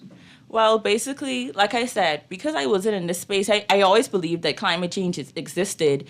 I just was like, I'm not a science person. I'm studying law. I'm going to leave that to those people. And then I realized that we all play a hand and a part in the effects that our country and, like I said, the world at large is affected by. So this is the perfect scenario that I came up with. Similar to our body, what we put into it and how we treat it is basically what's going to happen. If we take care of our body, we're going to live long and have a long life. And if we don't, it's going to deteriorate. Similar to the earth, our country at large, if we just, throw trash all around, continue to burn fossil fuels and just not take care of the country, it's going to deteriorate. And eventually, like they say, there's no planet B. There's no second Bahamas to go to if we don't take care of it. Right. Well, they keep talking about the moon and Mars, but this is where most of us are going to stay, right? All right, so Samantha, you're the Youth Ambassador for SDGs, Sustainable Development Goals. Let's talk about that and how you got into this and interested in this. Yes, so I've actually always been interested in the conservation and protection of our Earth. It's something that I think the first time I heard about it was when I was in grade 7, maybe. I was in a biology class, and we were watching a documentary on, I think it may have been something similar to Seaspiracy that's on Netflix.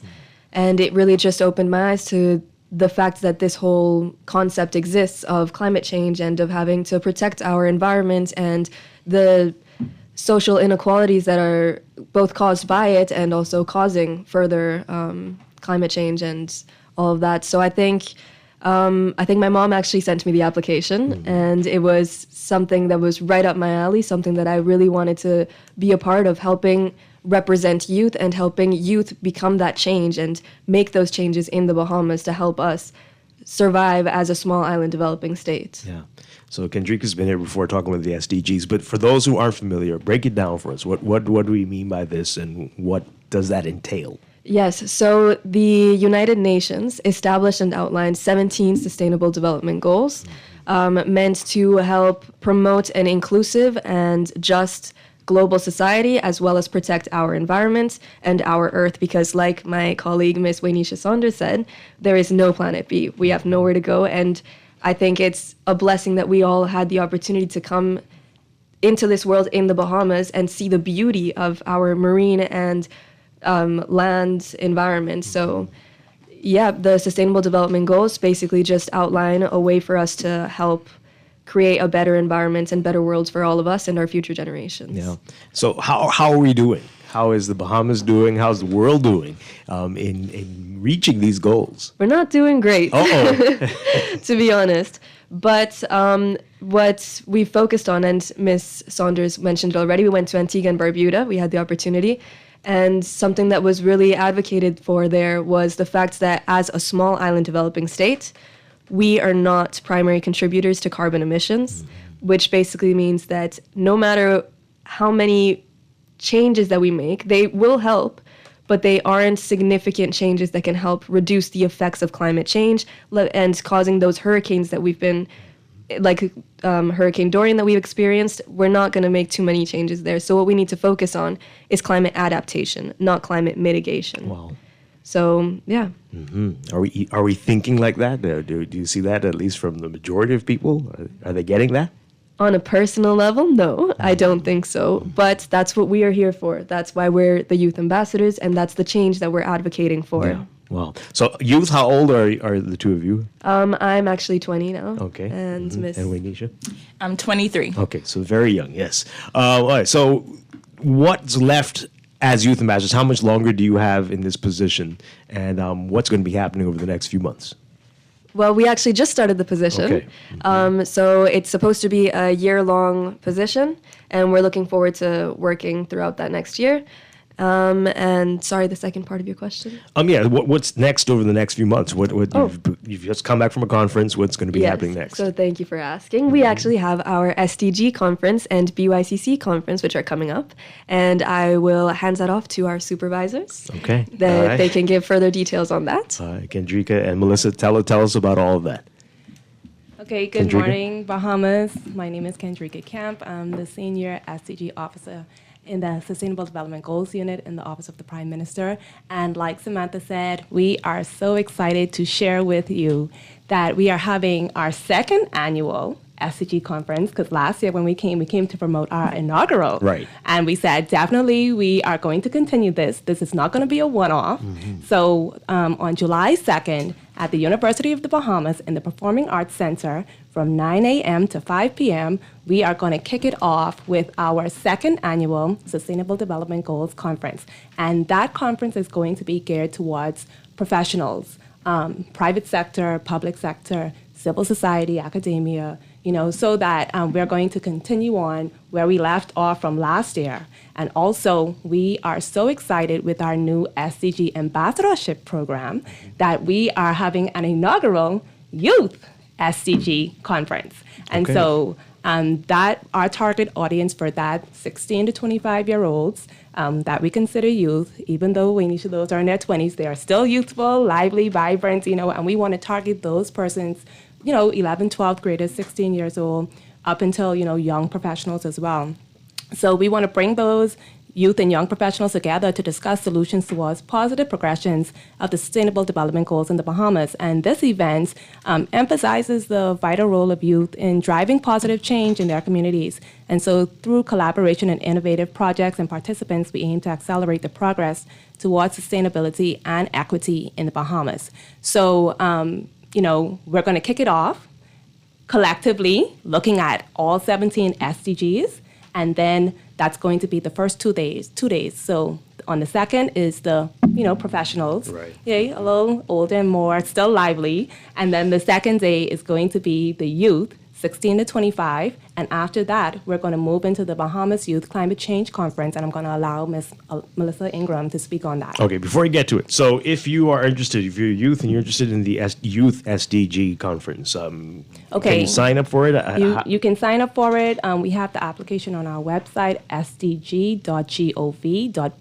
So that's sdg.gov.bs. Also, for the first day, for the second annual one, you can register online as well, or you can contact our office, 702-5500. Ask for the Sustainable Development Goals unit, and we can assist you with the registration process if you're having trouble registering through the website.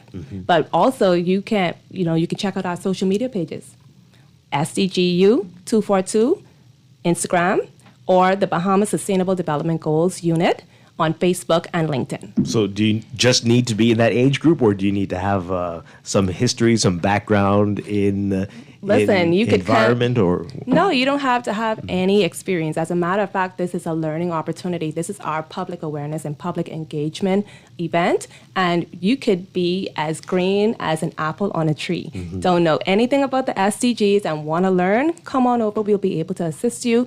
And by the time you leave, you will have so much knowledge on it that you're going to be excited to want to assist the Bahamas in achieving the SDG goals. And before we get to Melissa, what came out of last year's conference? Last year's conference actually birthed this conference because a lot of the stuff that we did, the recommendations and stuff, a lot of the policies that we're seeing now, actually, we spoke about them last year.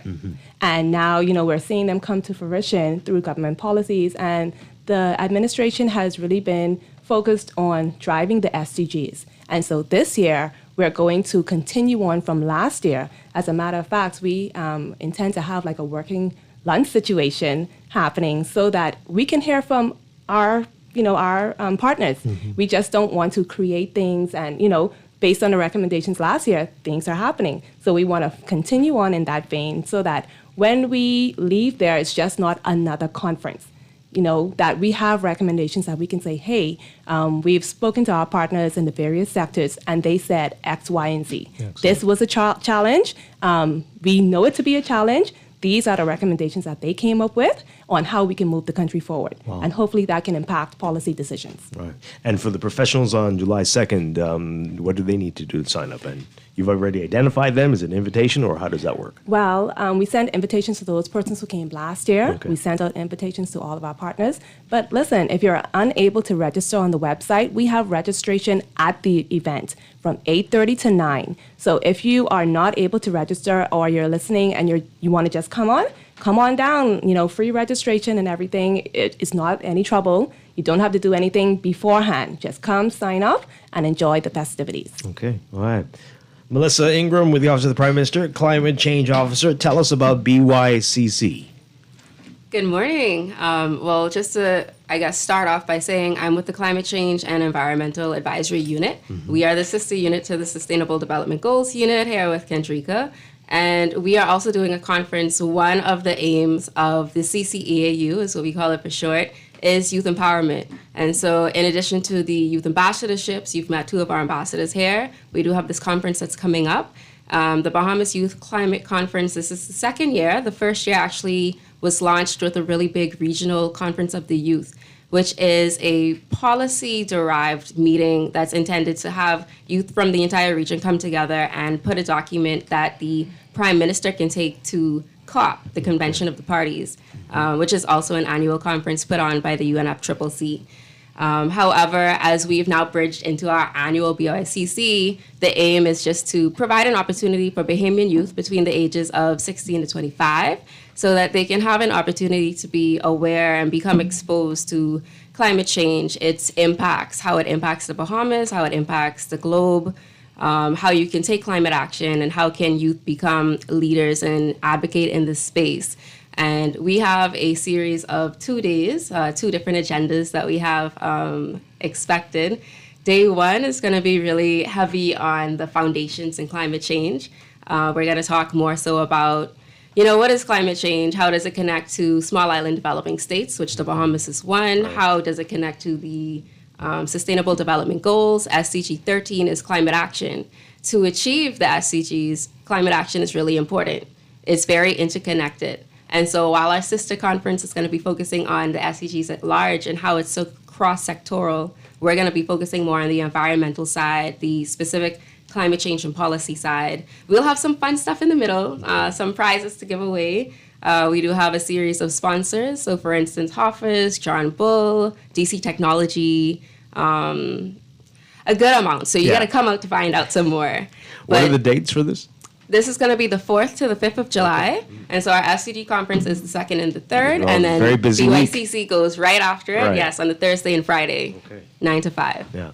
And again, what came out of the last conference that you had? So I actually wasn't in attendance last year. I'm 2 months away from my 1-year mark Oh, in the okay. unit. Well, congratulations. Thank you. I did actually speak at the event, and so I got to see the crowd. The kids were really engaged, really passionate about, climate change and the matters. Persons were really interested in asking a lot of questions, and we do also work with the Ministry of Education to bring Family Island students into Nassau as well, so that we're ensuring that there's a connectivity with the entire archipelago. Nassau is not the Bahamas. And so that's another focus of ours. Right. So again, how do people be a part of this? What do they need to do?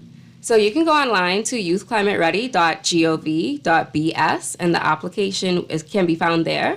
You can also contact us on social media, CCEAU Bahamas, on both Instagram and Facebook. Okay, all right. Getting some questions from our listeners here. Oh boy. They want to get you all mixed up in politics.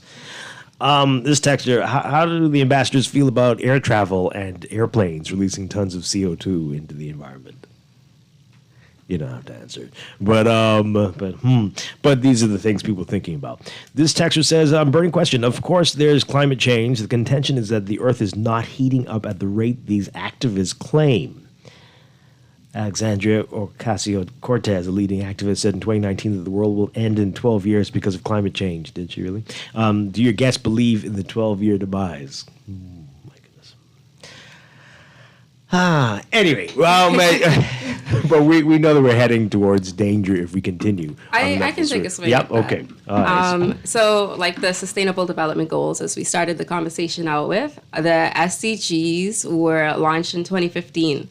The goal of this was so that we can kind of identify what parameters can we as a nation, as a globe, achieve so that we can attain 1.5 degrees Celsius by 2050, but we have to achieve the SDGs being implemented by 2030. And so that's another level of importance as to why our conferences are so important as to just the exposure level. You don't have to be involved in the space currently. That's why we want to make you aware and give you that exposure so that you have an understanding that even if you don't necessarily have an interest, well, why aren't you interested? Because it does impact you. It does impact your generations that are coming afterwards. And with that being said, by 2050, we do expect the temperature of the global average temperature to rise to 1.5 degrees Celsius, which is not great. And if we can at least maintain that, then by 2100, at least we have a fighting chance. If we do not, by 2050, we expect that at least 70 to 90% of our coral reefs will be extinct. By 2100, complete, right? And that's just speaking about our marine life, right? The Bahamas is marine-centric. So how does that impact our livelihoods? Right. So there's a lot to think about in that kind of way. And every year since 2020, we've been just recording record-breaking temperatures. Like each month has been record-breaking in terms of the ocean heat temperature, the just global atmospheric temperature. And so there's a lot to think about. It does impact you. We're not going to die. Let's not say that. Let's have some hope, you know? Let's not mark it off at 12 years. We're not going to be here. But that's, again, the purpose of the education and awareness behind this. Like, how can you contribute to climate They're all action? simple little things that we can be doing to help extend this. And I would say this, those persons who are not fully aware, this is what the conferences are for. Come on, take a seat, listen. If you don't know, or if you're curious, or if you've done some research and you want to pose questions to our panelists who are experts in the field, come on out. We are welcoming.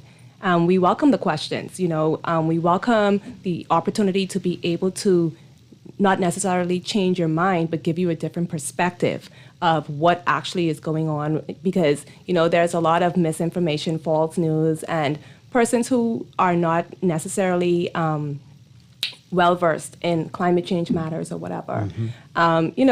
They speak on what others may say and take it as gospel. And, WhatsApp news travels like nobody's business, And so once misinformation is out there, we are here to clear up any misinformation that you may have. We are here, we are accessible. If you have a question, you can just call and ask. If you're unaware, and this is why awareness is important. Last year, our theme was transforming the Bahamas, right? But this year, our theme is from awareness to action. So not just be aware, but actually take action. And like, Melissa said, in terms of climate change and everything like that, everybody think that the SDGs is just climate change, climate action. Everything is cross-sectoral, from persons throwing garbage on the side of the road, from persons of renewable energy, gender issues, education issues, agricultural issues, these things that you think are just minimal or, minute in the grand scheme of things, everything impacts everything else. So you just don't want to be here just thinking that, if I just do this, it's not going to impact, let's say, our water table. I'm just going to throw this bottle of bleach or oil or whatever, and you have to be very careful that, every decision that we make impacts the sustainable development goals as well as climate change, especially in the Bahamas. Right. Is there a cost to attend if people want to? It's free. It's free. Both are free. Both are free. No excuses. Hey, and if you come out, you might actually leave with some prizes. Yeah. So not just, coming out to just see what's going on. No, once you come out, you may actually leave with a grand prize. So come on out and see what it's about. Wow. Okay. So since we have you here, Kendrika, tell us about how we are doing. We asked Samantha about it, but how are we doing with these 17 SDGs? Honestly, we have been really impacted by Dorian and COVID-19. And, whereas we were progressing in some areas, either now we're stagnant or we have regressed, right? And we are doing everything that we can, and not saying that, everything is just going to fall apart.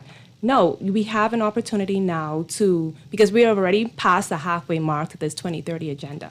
So, we want to be realistic. There are some challenges, not just with the SDGs, in the Bahamas in general, and a lot of our issue is with data collection that actually affects the way our reporting is reflected, right? And so while, yes, we are doing well in some areas, if the data is not there, it seems as if we're not doing anything. So that's why data gathering, data collection, and reporting is important, right? So whereas let's say you work in the medical field, just throwing it out there, right? You on the ground can actually see things happening. But if we can't get that data for you to report, it's going to be recorded as the same. Either we're regressing or we are stagnant. So, data is important. And once we get the data out there, you can actually see that the Bahamas, we are doing things. Yes, we have our challenges, but we're actually making a whole lot of progress. And I'm confident that we'll continue to do so. The first two, those are tough ones, though. They are tough, but no poverty and zero hunger. But it's not just in the Bahamas. It's regional. It's global. And as in the Bahamas, being a small island developing state and also being a developing country, we are impacted by whatever happens worldwide. So it's not just that the Bahamas and the government isn't doing anything. Sometimes we are in a position based on proximity, based on, we are a small island state. Certain things we cannot avoid. Yeah. Wow. All right. So remind folks about the conferences and if they need to get more information, what they can do. Okay. July 2nd and 3rd for the SCG conferences. And July 4th to 5th, Thursday to Friday for the Bahamas Youth Climate Conference. All right. And any final words from our youth ambassadors, Samantha and Waynisha, as you embark on this year-long journey? Samantha?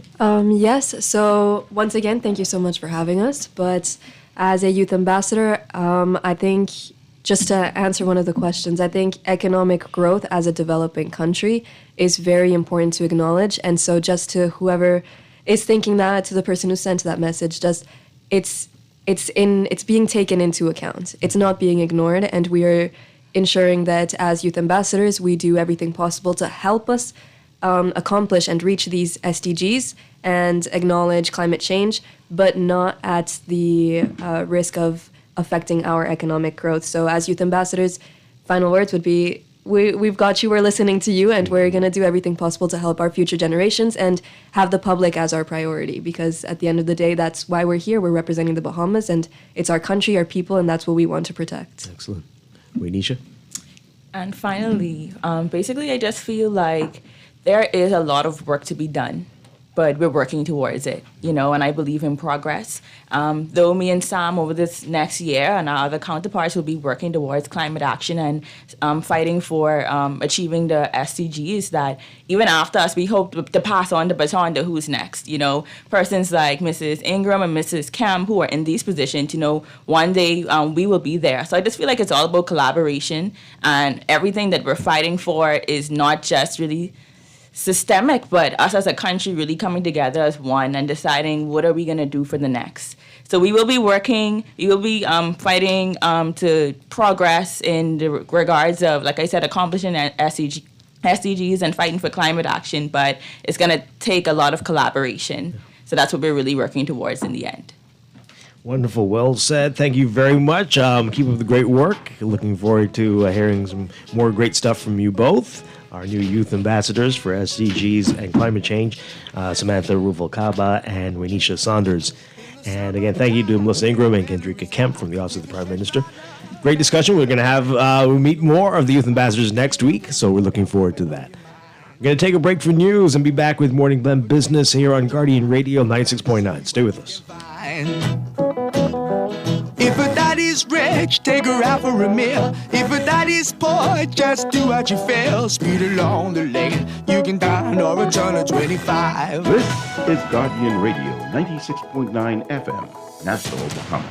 The views and opinions of the host and guests are their own and do not necessarily reflect the position of the management and staff of Guardian Network. Wake up, it's a new day. Wake up, it's a new day.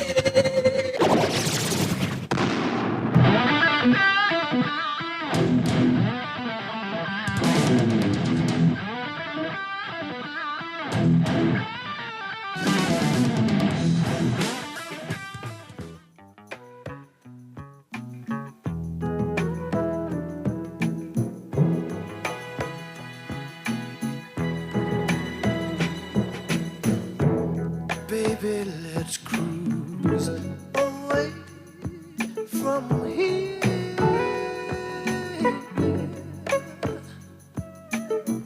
Don't be confused, the way is clear. And if you want it, you got it forever. This is not a one-night stand. So let the music take your mind. Ooh, just release and you will find you're gonna fly away. Glad you're going my way. I love it when we're cruising together. The music is played for love. Cruising is made for love.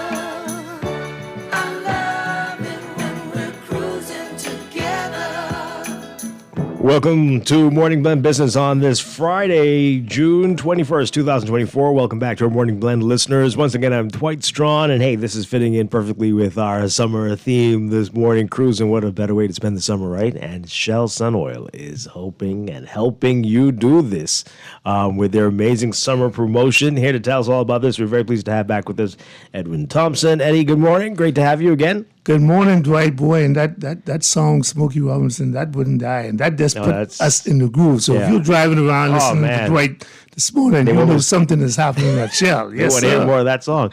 But yeah, this is big. Every year you all outdo yourselves. So cruising, I think that's a hint as to what we could expect out of this one. Eh? Oh, this one is powerful. I mean, we have never done a cruise before, so we've sent people to some nice destinations, but a cruise, because Bahamians they love cruising. Oh, absolutely. And we've been listening to our shoppers, and they said, well, yeah, I want to go on a ship. And with the new port just open up, we get the best port in the world, I think. Yeah. I believe. I know. It's definitely up there. I ain't going there, right? Yeah. So we want to compliment along with the Bahamian government is doing. And so we say, let's send some people on a cruise. So we're not just sending you on one cruise. You get the opportunity to go on 2. What now? 2 cruises we're going to give away. Well, you mean you get to pick between 2, or you get to? Well, the first prize, the grand prize the grand prize, that would be the last one. So 2 are up for grabs. It's a 7-day cruise. Okay. You've heard about the ABC cruise. That's the one that goes to Aruba, Bonaire, and Curacao. Oh, man. 7-day cruise. Oh, that's amazing. And, this isn't going to be, it's going to be for 2 people. Mm-hmm. And, with Shell, when we send you to any of those before? Say it again? Yeah, have you been to any of those before? Not on that one, but the 5-day cruise, yeah. I've been on that to one. Aruba. Yeah, that Aruba, one. Aruba is very nice. Yeah, so I've heard, yeah. It's very nice. And the 5-day cruise is one for Montego Bay, Jamaica, and the Les Antilles Islands. Oh, so wow. I've been told, there's a lot of islands around there that they'll be hitting along the way. So it's 2 fantastic prizes. They're the 2 top prizes. Okay. So in addition to that, we have, right here at home, if you don't go, the summer is here, you see the temperature that's rising. We're going to cool you off, but we're going to give you some gift certificates where you could go down to Bahama, but their water park over there, or Atlantis Water Park. Oh. And you cool off there if you can't get on the cruise. But we're going to give you that. And then, of course, with the rising cost of the government is just talking about BPL. So we're going to help you out there. And, man, I just saw my light bill the other day, and I was like, whoa, I wish I could get some. We win the prize, right? Oh, yeah. So we get some BPL vouchers and all to give out for you. We get some fuel vouchers we'll give away, some food store gift certificates, and we're going to help everybody, touch somebody along the way. And so we started this promotion this week, Thursday, and last week, Wednesday, sorry. And so it's going to run until August. So we're going all the way to August. We're going to have our first, we're going to do actually Facebook promotion to date, where we'll target some of our Facebook customers. Okay. So you can enter on Facebook. When you purchase $20 worth of fuel, you get your receipt from your service champion. And we just want to say good morning to all our service champions out there. They're doing a fantastic job. You'll see them in their bright yellow shirt with a big cruise ship on the front. Oh, boy. And so every $20 purchase, you ensure that you get your receipt. And, sometimes they get a little bit busy and they may come back and forget to bring their receipt, but we have instructed all the cashiers. The minute they get $20, they print that receipt, give it back to the service champion, they'll bring it back to you. You have the opportunity then, not to do it right there, but you have to submit your own receipt. Okay. So we make it easy. We don't collect receipts no more. So what you do, the information is on your receipt. You put out your name, your full name, your telephone number. You take a photo of that, and you WhatsApp it to 4220271. Okay. Now it's on you. You got to do it. Some Right. people want to save it until they get about 10 receipts, and then they WhatsApp them. So all those They will be think that's entered. good luck? Oh, yeah. Yeah, I think, okay. They get their own little Oh, okay, how I okay. can do this and how I'm going to do it. So if Right. you put in $40 worth of fuel, automatically you're entered twice. Right. So multiple of every 20s, $20 you and for get. every $20. And we have 13 locations on the island, and everybody is ready to serve you, so you could get the opportunity to win one of 2 of these fantastic cruises. Excellent. So you take a picture, WhatsApp it to, again, 4220271. Okay. And so once you do that, that is entered in the pool. Now, I got to put out a disclaimer out there, because, every year we do these cruises, and we have to call persons whose name has been selected, because Right. it goes into a computer. It's like a drawing and the names that have popped out. And so we will call the persons. And it's amazing. People don't answer the phone. No. So if you Especially if they don't know that number. well, I can tell them, my number, I don't have a blocked number. Sometimes I have the opportunity to call the people. And if you see a 457-2720 number coming out, you better answer that call because we try, and after 3 rings or we don't get an answer, we got to go to another layer of persons. And so everybody gets this opportunity. So you only try once to reach a person, or you try a couple No, times? we call multiple times. Oh, and they still don't answer. After the third or fourth time, if no answer, then we say, okay, let's get another my name. Goodness. But how many people would you say would have missed out on opportunities because of this? I can tell you up to we've been doing the promotions. Yeah, it's been a long time.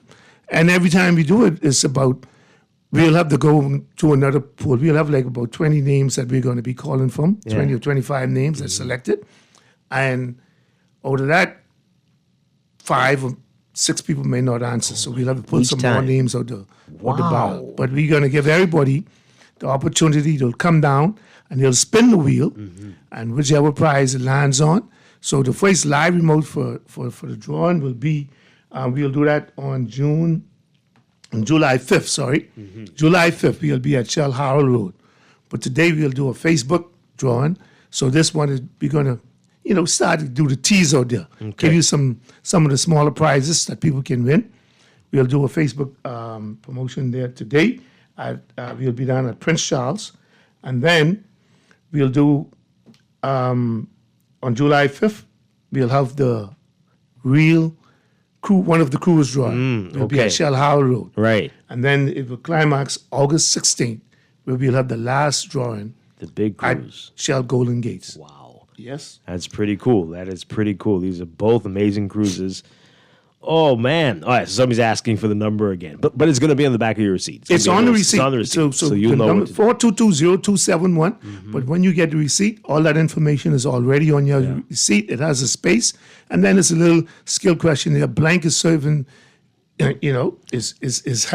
fuel, selling fuel that matter. And who's giving you that There opportunity? can only be one answer. Shell.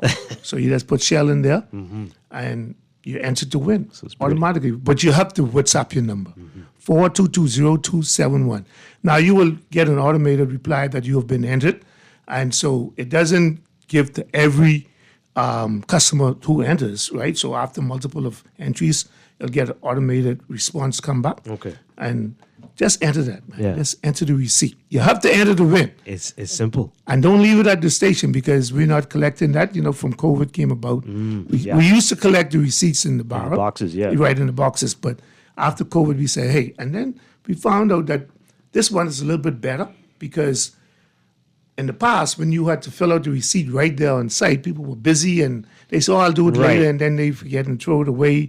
So now And you get don't to- have a pen or something like that. Exactly. No excuses now. So now you have it. You could go home, sit down, relax, fill it out properly, make sure I don't have no mistake on it, and you could say, all right, you know what? At the end of the month, I'm going to enter all my receipts so I could be in there right in time for July 5th. And if you want to do it that way, it's up to you. Now, people like to put other people's names on it, the little newborn babies and stuff like that. Is that a problem too? Well, we because we ask you for identification. So you got to have a name where you can bring an identification in there. All right. So if you put your child name on it, and you'll bring your child passport or whatever, but you're the one who, so basically because you're purchasing fuel, I would suggest you put your own name. Okay, because you are purchasing fuel. It isn't like it was a raffle ticket or whatever. So we want to ensure that you're the person who purchased the fuel, and you're the one who's going to be able to win this cruise, one of 2 cruises. Yeah, that is amazing. Okay, so one more time, let people know about the prizes. Go through All these right. prizes again so they can understand why we're so excited. So all our prizes we're going to be giving away. We have the 2 top prizes, a 7-day cruise for 2 to Aruba, Bonaire, the Bonaire Islands, and Curacao. My goodness. 7-day cruise, right? Beautiful. Then we have a 5-day cruise for 2. That's going to take you to Montego Bay, Jamaica, and the Lesser Antilles. Nice. In addition to that, we have we're going to send some people out to dinner. Solomar just opened up down where Compass Point used to be. Right. So we have some gift cards for that. We have BPL gift cards. Everybody need that. This is summertime, and you feel the heat of that. ACs are blasting, so it's going to be ticking up here. It's been Like how much you get from BPL? Because you really need a lot. Yeah, BPL, we get gift cards starting at like $200. Oh, so that's a good help. All right, great. That's I a thought good you were going help. to say something like 20. No. That would help no one. Yeah, but no. 200, that's great. Yeah, $200 Okay. and up. We give you a BPL card. Excellent. And then we're going to cool you off. We're going to send you down to the water parks. You have Bahama, and then you get Atlantis. So we get gift cards for those. And, of course, fuel vouchers. Everybody could use some fuel vouchers. So we'll be giving away those also. All right, these are great prizes. Oh, yeah. And that's just the way we say thank you to our customers. You know, they've been patronizing us for years, and they know the time. They know the summertime now. They've already been asking, when is the promotion started? So it's already officially started.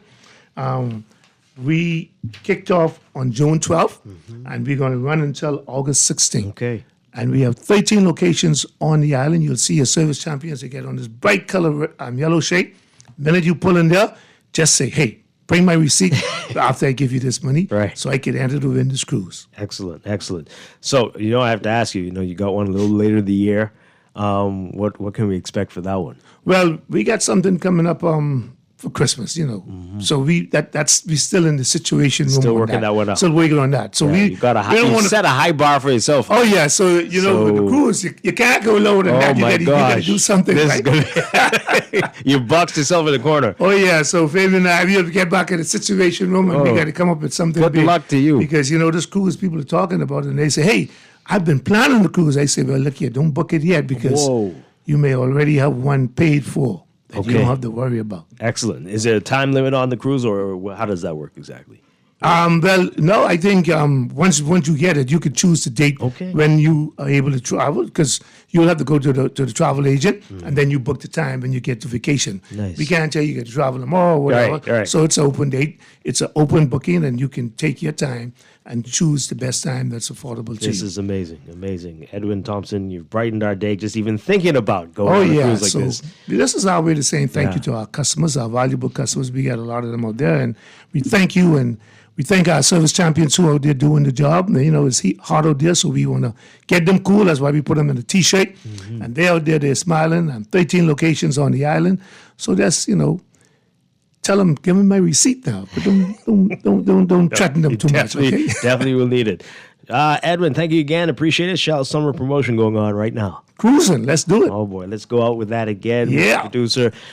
Enjoy the rest of your summer. We'll see you later in the year. Thank you, Dwight. You do the same. All right. Edwin Thompson with Shell Sun Oil. We're going to be back with more Morning Blend business here on this Friday on Guardian Radio 96.9.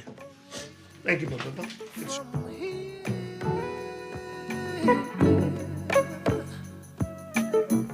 Don't be confused. The way is clear.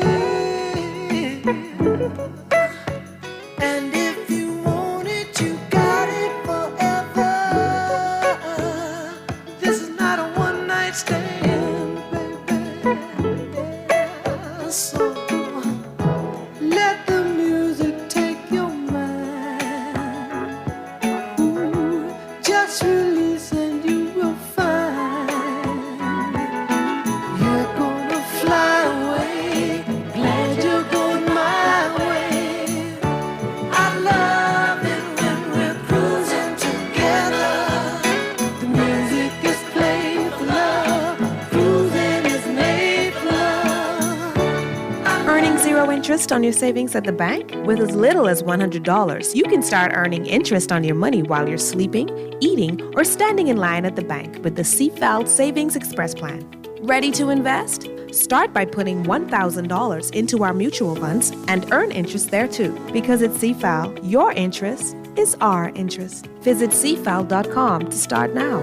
CFAL, growing wealth for future generations of Bahamians. Are you tired of the hustle and bustle of city life, yearning for a relaxing getaway without the headaches of international travel?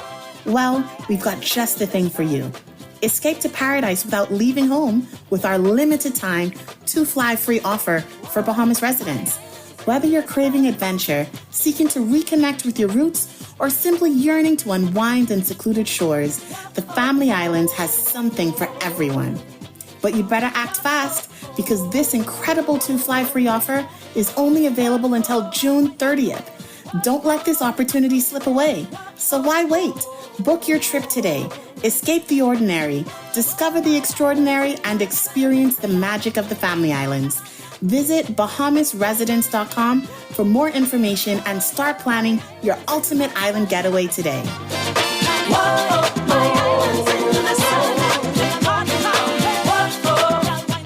We all know that our country's electricity infrastructure is decades old. It is breaking down, it is too expensive, and it cannot transmit clean energy. Small changes aren't enough. We are taking it all on. Upgrading and modernizing the grid, solar power, major energy reform. That's how we get to lower prices and more reliable electricity. It will not happen overnight, but it will be game-changing. Go to newenergyera.gov.bs to learn more.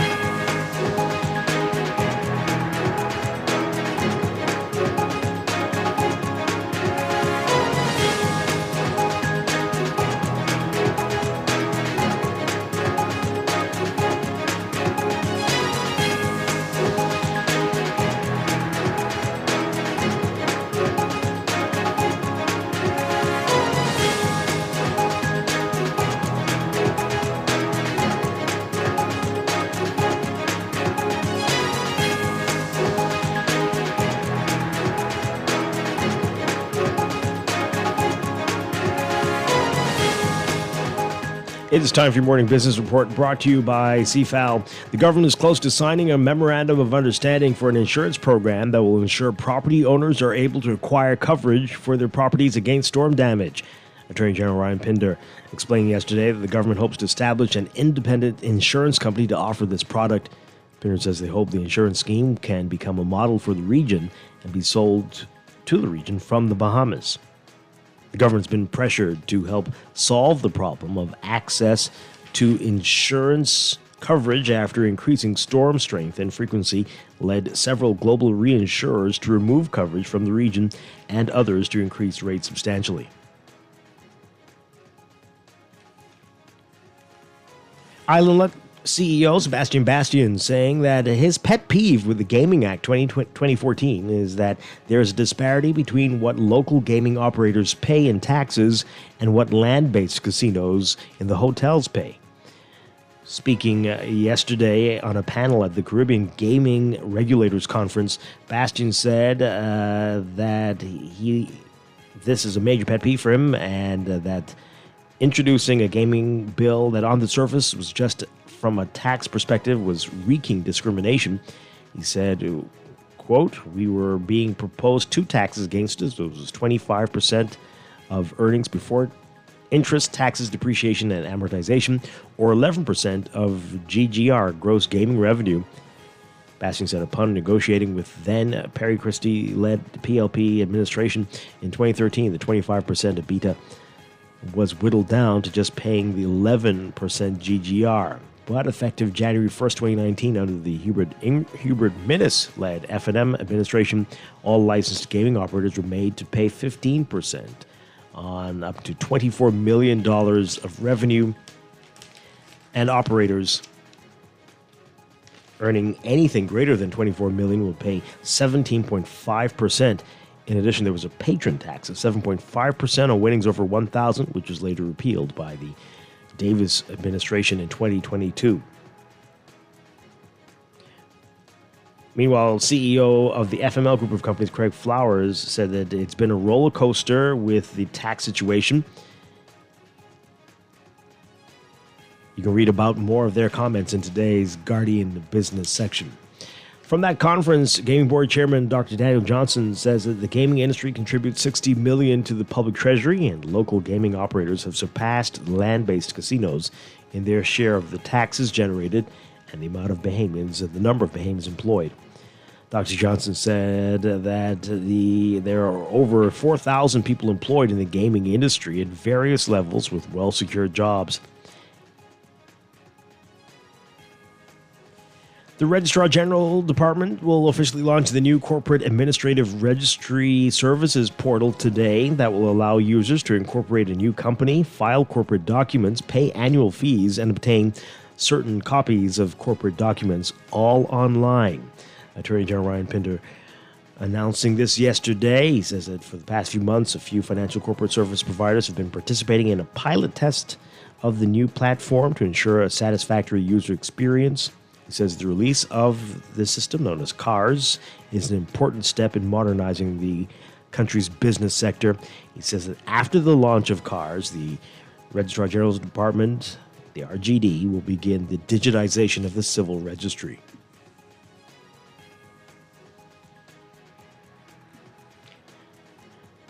AG Pinder also saying banks will be asked to distribute more of their amassed liquidity through the government's passage of the Movable Property Security Interest Bill and the launch of a movable assets and collateral registry. He called the bill one of the most important pieces of legislation the government will pass because it is designed to unlock new means of financing for small businesses. And a top accounting executive has warned about the prevalence of artificial intelligence deep fakes when conducting business online.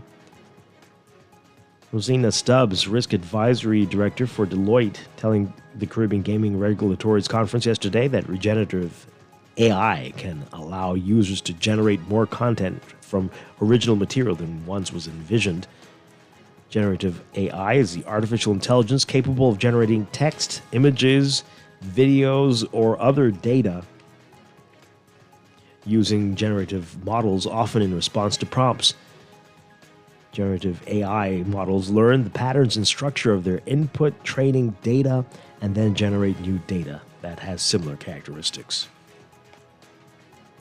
Overseas, a major hours-long power outage hit much of the Balkans today as the southern European region sweltered in an early heat wave that sent temperatures soaring to more than 104 degrees Fahrenheit, or 40 Celsius. In Montenegro, authorities say that an outage that lasted for several hours in the country's power distribution system left almost empty, while similar problems were reported in the coastal part of Croatia, Bosnia, and Albania. The spokesperson for Montenegro's state power distribution company described the outage as a disturbance of regional proportion and said authorities were still working to determine what happened. The exact cause for the widespread outage wasn't immediately clear. Bosnia's state power company said that the outage was caused by problems in a regional distribution line, while Albania's state power company said that the extreme heat caused the problem.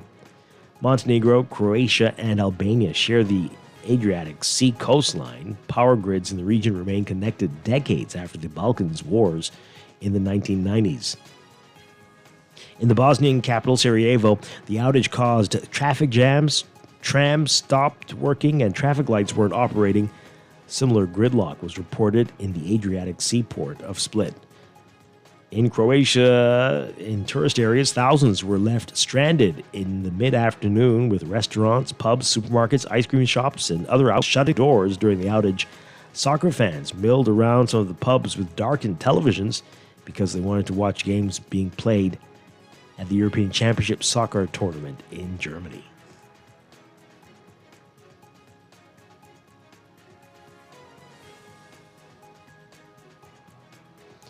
And from the U.S., Amtrak service resumed Thursday from Philadelphia to New Haven, Connecticut in time for the evening rush hour commute after power was restored to train tracks.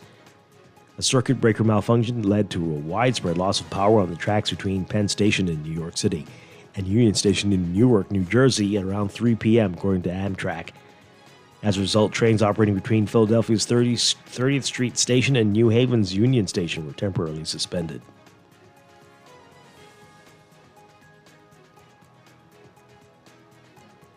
And the World Health Organization and drug maker Eli Lilly and Co. are warning people to be wary of fake versions of popular weight loss and diabetes medications.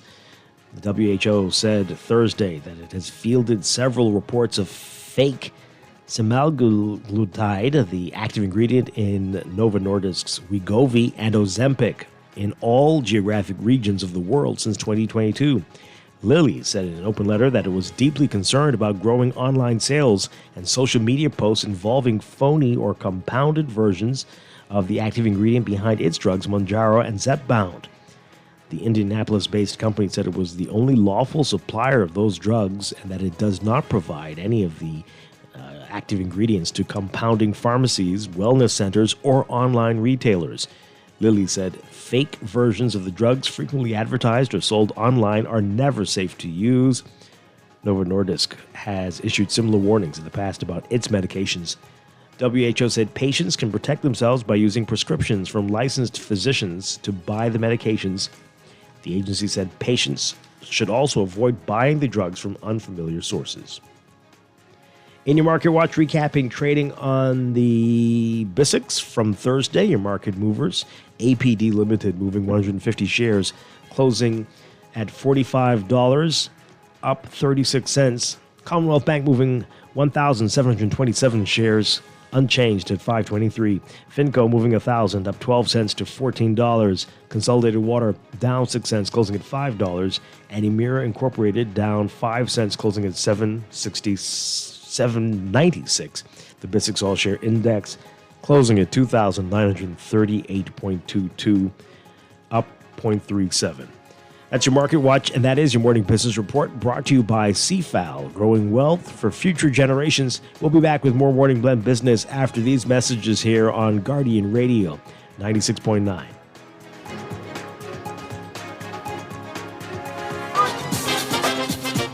Are you tired of the hustle and bustle of city life, yearning for a relaxing getaway without the headaches of international travel?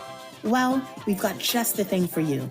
Escape to paradise without leaving home with our limited time 2-fly free offer for Bahamas residents. Whether you're craving adventure, seeking to reconnect with your roots, or simply yearning to unwind in secluded shores, the Family Islands has something for everyone. But you better act fast because this incredible 2-fly free offer is only available until June 30th. Don't let this opportunity slip away. So why wait? Book your trip today. Escape the ordinary, discover the extraordinary, and experience the magic of the Family Islands. Visit BahamasResidence.com for more information and start planning your ultimate island getaway today.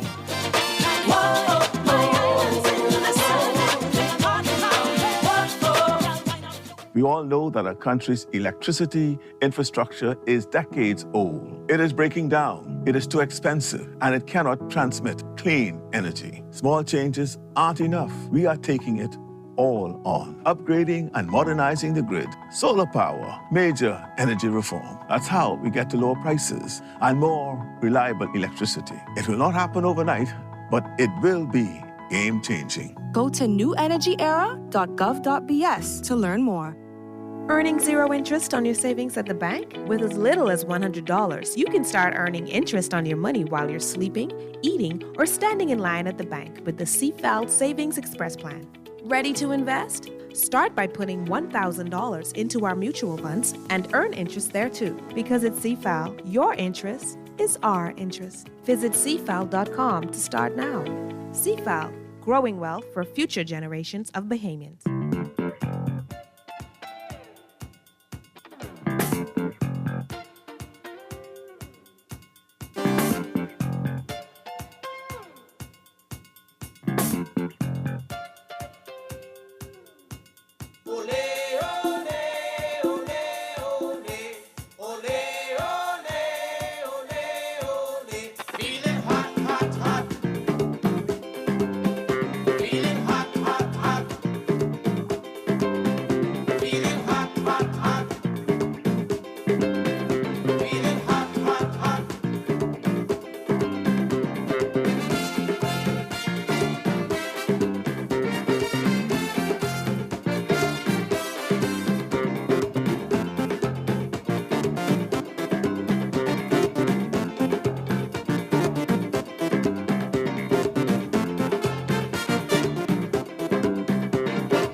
Song for 2024, hot, right? No. Welcome back to Morning Blend Business on Guardian Radio 96.9. Dwight Strong with you on this Friday. Our final few minutes of Morning Blend Business here. I want to delve a little deeper into this story in our business section today about coming out of the Caribbean Gaming Conference. Let me get the exact name of it. Caribbean Gaming Regulators Conference. All right, so gaming leaders talking about the tax disparities that they are working under. Sebastian, CEO of Island Luck, speaking about this yesterday, calling it a pet peeve. He said the gross gaming revenue, the GGR, of 11% became the primary tax. Now, 10 years later, I still have issue with this disparity in the tax between the land-based and domestic gaming operators. And I'm not sitting here suggesting that we should go down to 5%. What I am saying is it's about time that they come up and pay their fair share as well of the taxes. Nonetheless, today we're at 15% and 17.5% of GGR, which went up by 36% back in 2019. So we're still paying taxes, and we just hope that the taxes are being spent wisely and well to the betterment of the country. The CEO of FML Group of Companies, Craig Flowers, saying, quote, "I've had a roller coaster with this tax thing." Sebas spoke about how we arm wrestled with the policymakers, not the gaming board. They were the policymakers, the government, the highest level. Keep in mind, we had an industry operating as efficient, as smooth, as fast, and as vibrant as any bank. We have mobile devices, we have technology, we have developers, we have ATMs, we have everything tied to our platform. We were moving at almost warp speed comparative to banks. So when the regulations came in, they impacted an industry already designed for the most part by us. There were no developments to be made by the gaming board, but the gaming board and the government inherited us.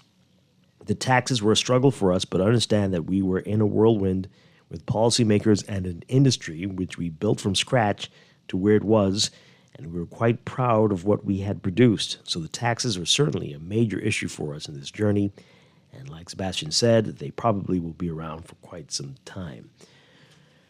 All right, but saying that they're having issues with the fact that there's a different tax structure for the hotel-based casinos. Let's get your reaction to that. Is this unfair? How this is structured versus what the hotels are seeing? Let's get your reaction to it. 323-6232, 325-4316, 325-4259. Call us toll-free, 242-300-5720. Tweet us, Facebook us, text us, 422-4796. All of this is happening while Gaming Board Chairman Dr. Daniel Johnson says that the gaming industry contributes $60 million to the public treasury and that local gaming operators have surpassed the land-based casinos in their share of the taxes generated by the amount of behemoths employed. He says everyone is doing extremely well and compliance should be congratulated. The industry is stable and contributing to society. We do have to watch the responsible gaming platforms as to who can gamble. We don't want young people to be able to gamble. You don't want people who cannot afford it to be able to gamble. And so that they have to make sure they're following the rules and regulations carefully. In this article in today's Guardian Business from our Yuri Kemp, it says that while there are no licensees for new local operators on the desk of the gaming board at this time, Johnson believes that it is time for the industry to start looking at other forms of innovation in gaming. Pointing to casino boats as a possible innovation, Johnson said, quote, "There are other areas of licensing we have to look at, and that's why we want to stay a world leader in this industry. That's why we go out and make friends all around the world to find what's next, and we have our finger on the pulse of what's next. So, for instance, you may want to consider that we have hundreds of cruise ships passing through the Bahamas. Those cruise ships have casinos on board. Now, cruise ships own private islands, so we have to now look at a class of maritime license. We have Louisiana representatives here with us, and most of their casinos are on the river, on the water. We have a lot of water, and we don't have a water license yet. So those are the kinds of things that you have to look at in the modern era. Johnson also said that the gaming board has gotten into consultancy, where several Caribbean countries have reached out for its expertise in managing the gaming industry. Johnson said moving forward, this consultancy arm will be really important considering the Bahamas is the leader in gaming in the region.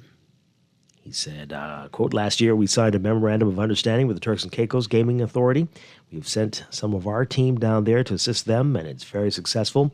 And now we have Bermuda here. We have Trinidad and Tobago. We're talking with Guyana. We're talking with the Cayman Islands. We're talking to all the people in the region that want to do casinos and gaming. So what say you on all of this? Let's get your reaction to that. Oh boy, this texter says, how many years did they operate illegally again? Okay, well, I mean, hey, it was many, but they're saying that different rules for them versus the hotel casinos. That needs to be addressed. It's a gentle nudge, calling it a pet peeve and outlining the challenge. But obviously this is much more of a concern than they're letting on. But is it fair? Is it fair? What say you on that? And this text is not about that at all. All right, so, hey, I'm sure we're going to be having a lot more to say about that over the next few weeks, as apparently we are a leader in the region on this, and a lot more can be done, I'm sure. So, hey, we're going to leave that at that as we're running out of time here. I hope everybody has a wonderful, wonderful weekend. We'll be back on Monday with more Morning Blend here on Guardian Radio 96.9. Dwight, Strachan, have a great day. Be safe, everybody. We'll see you again on Monday.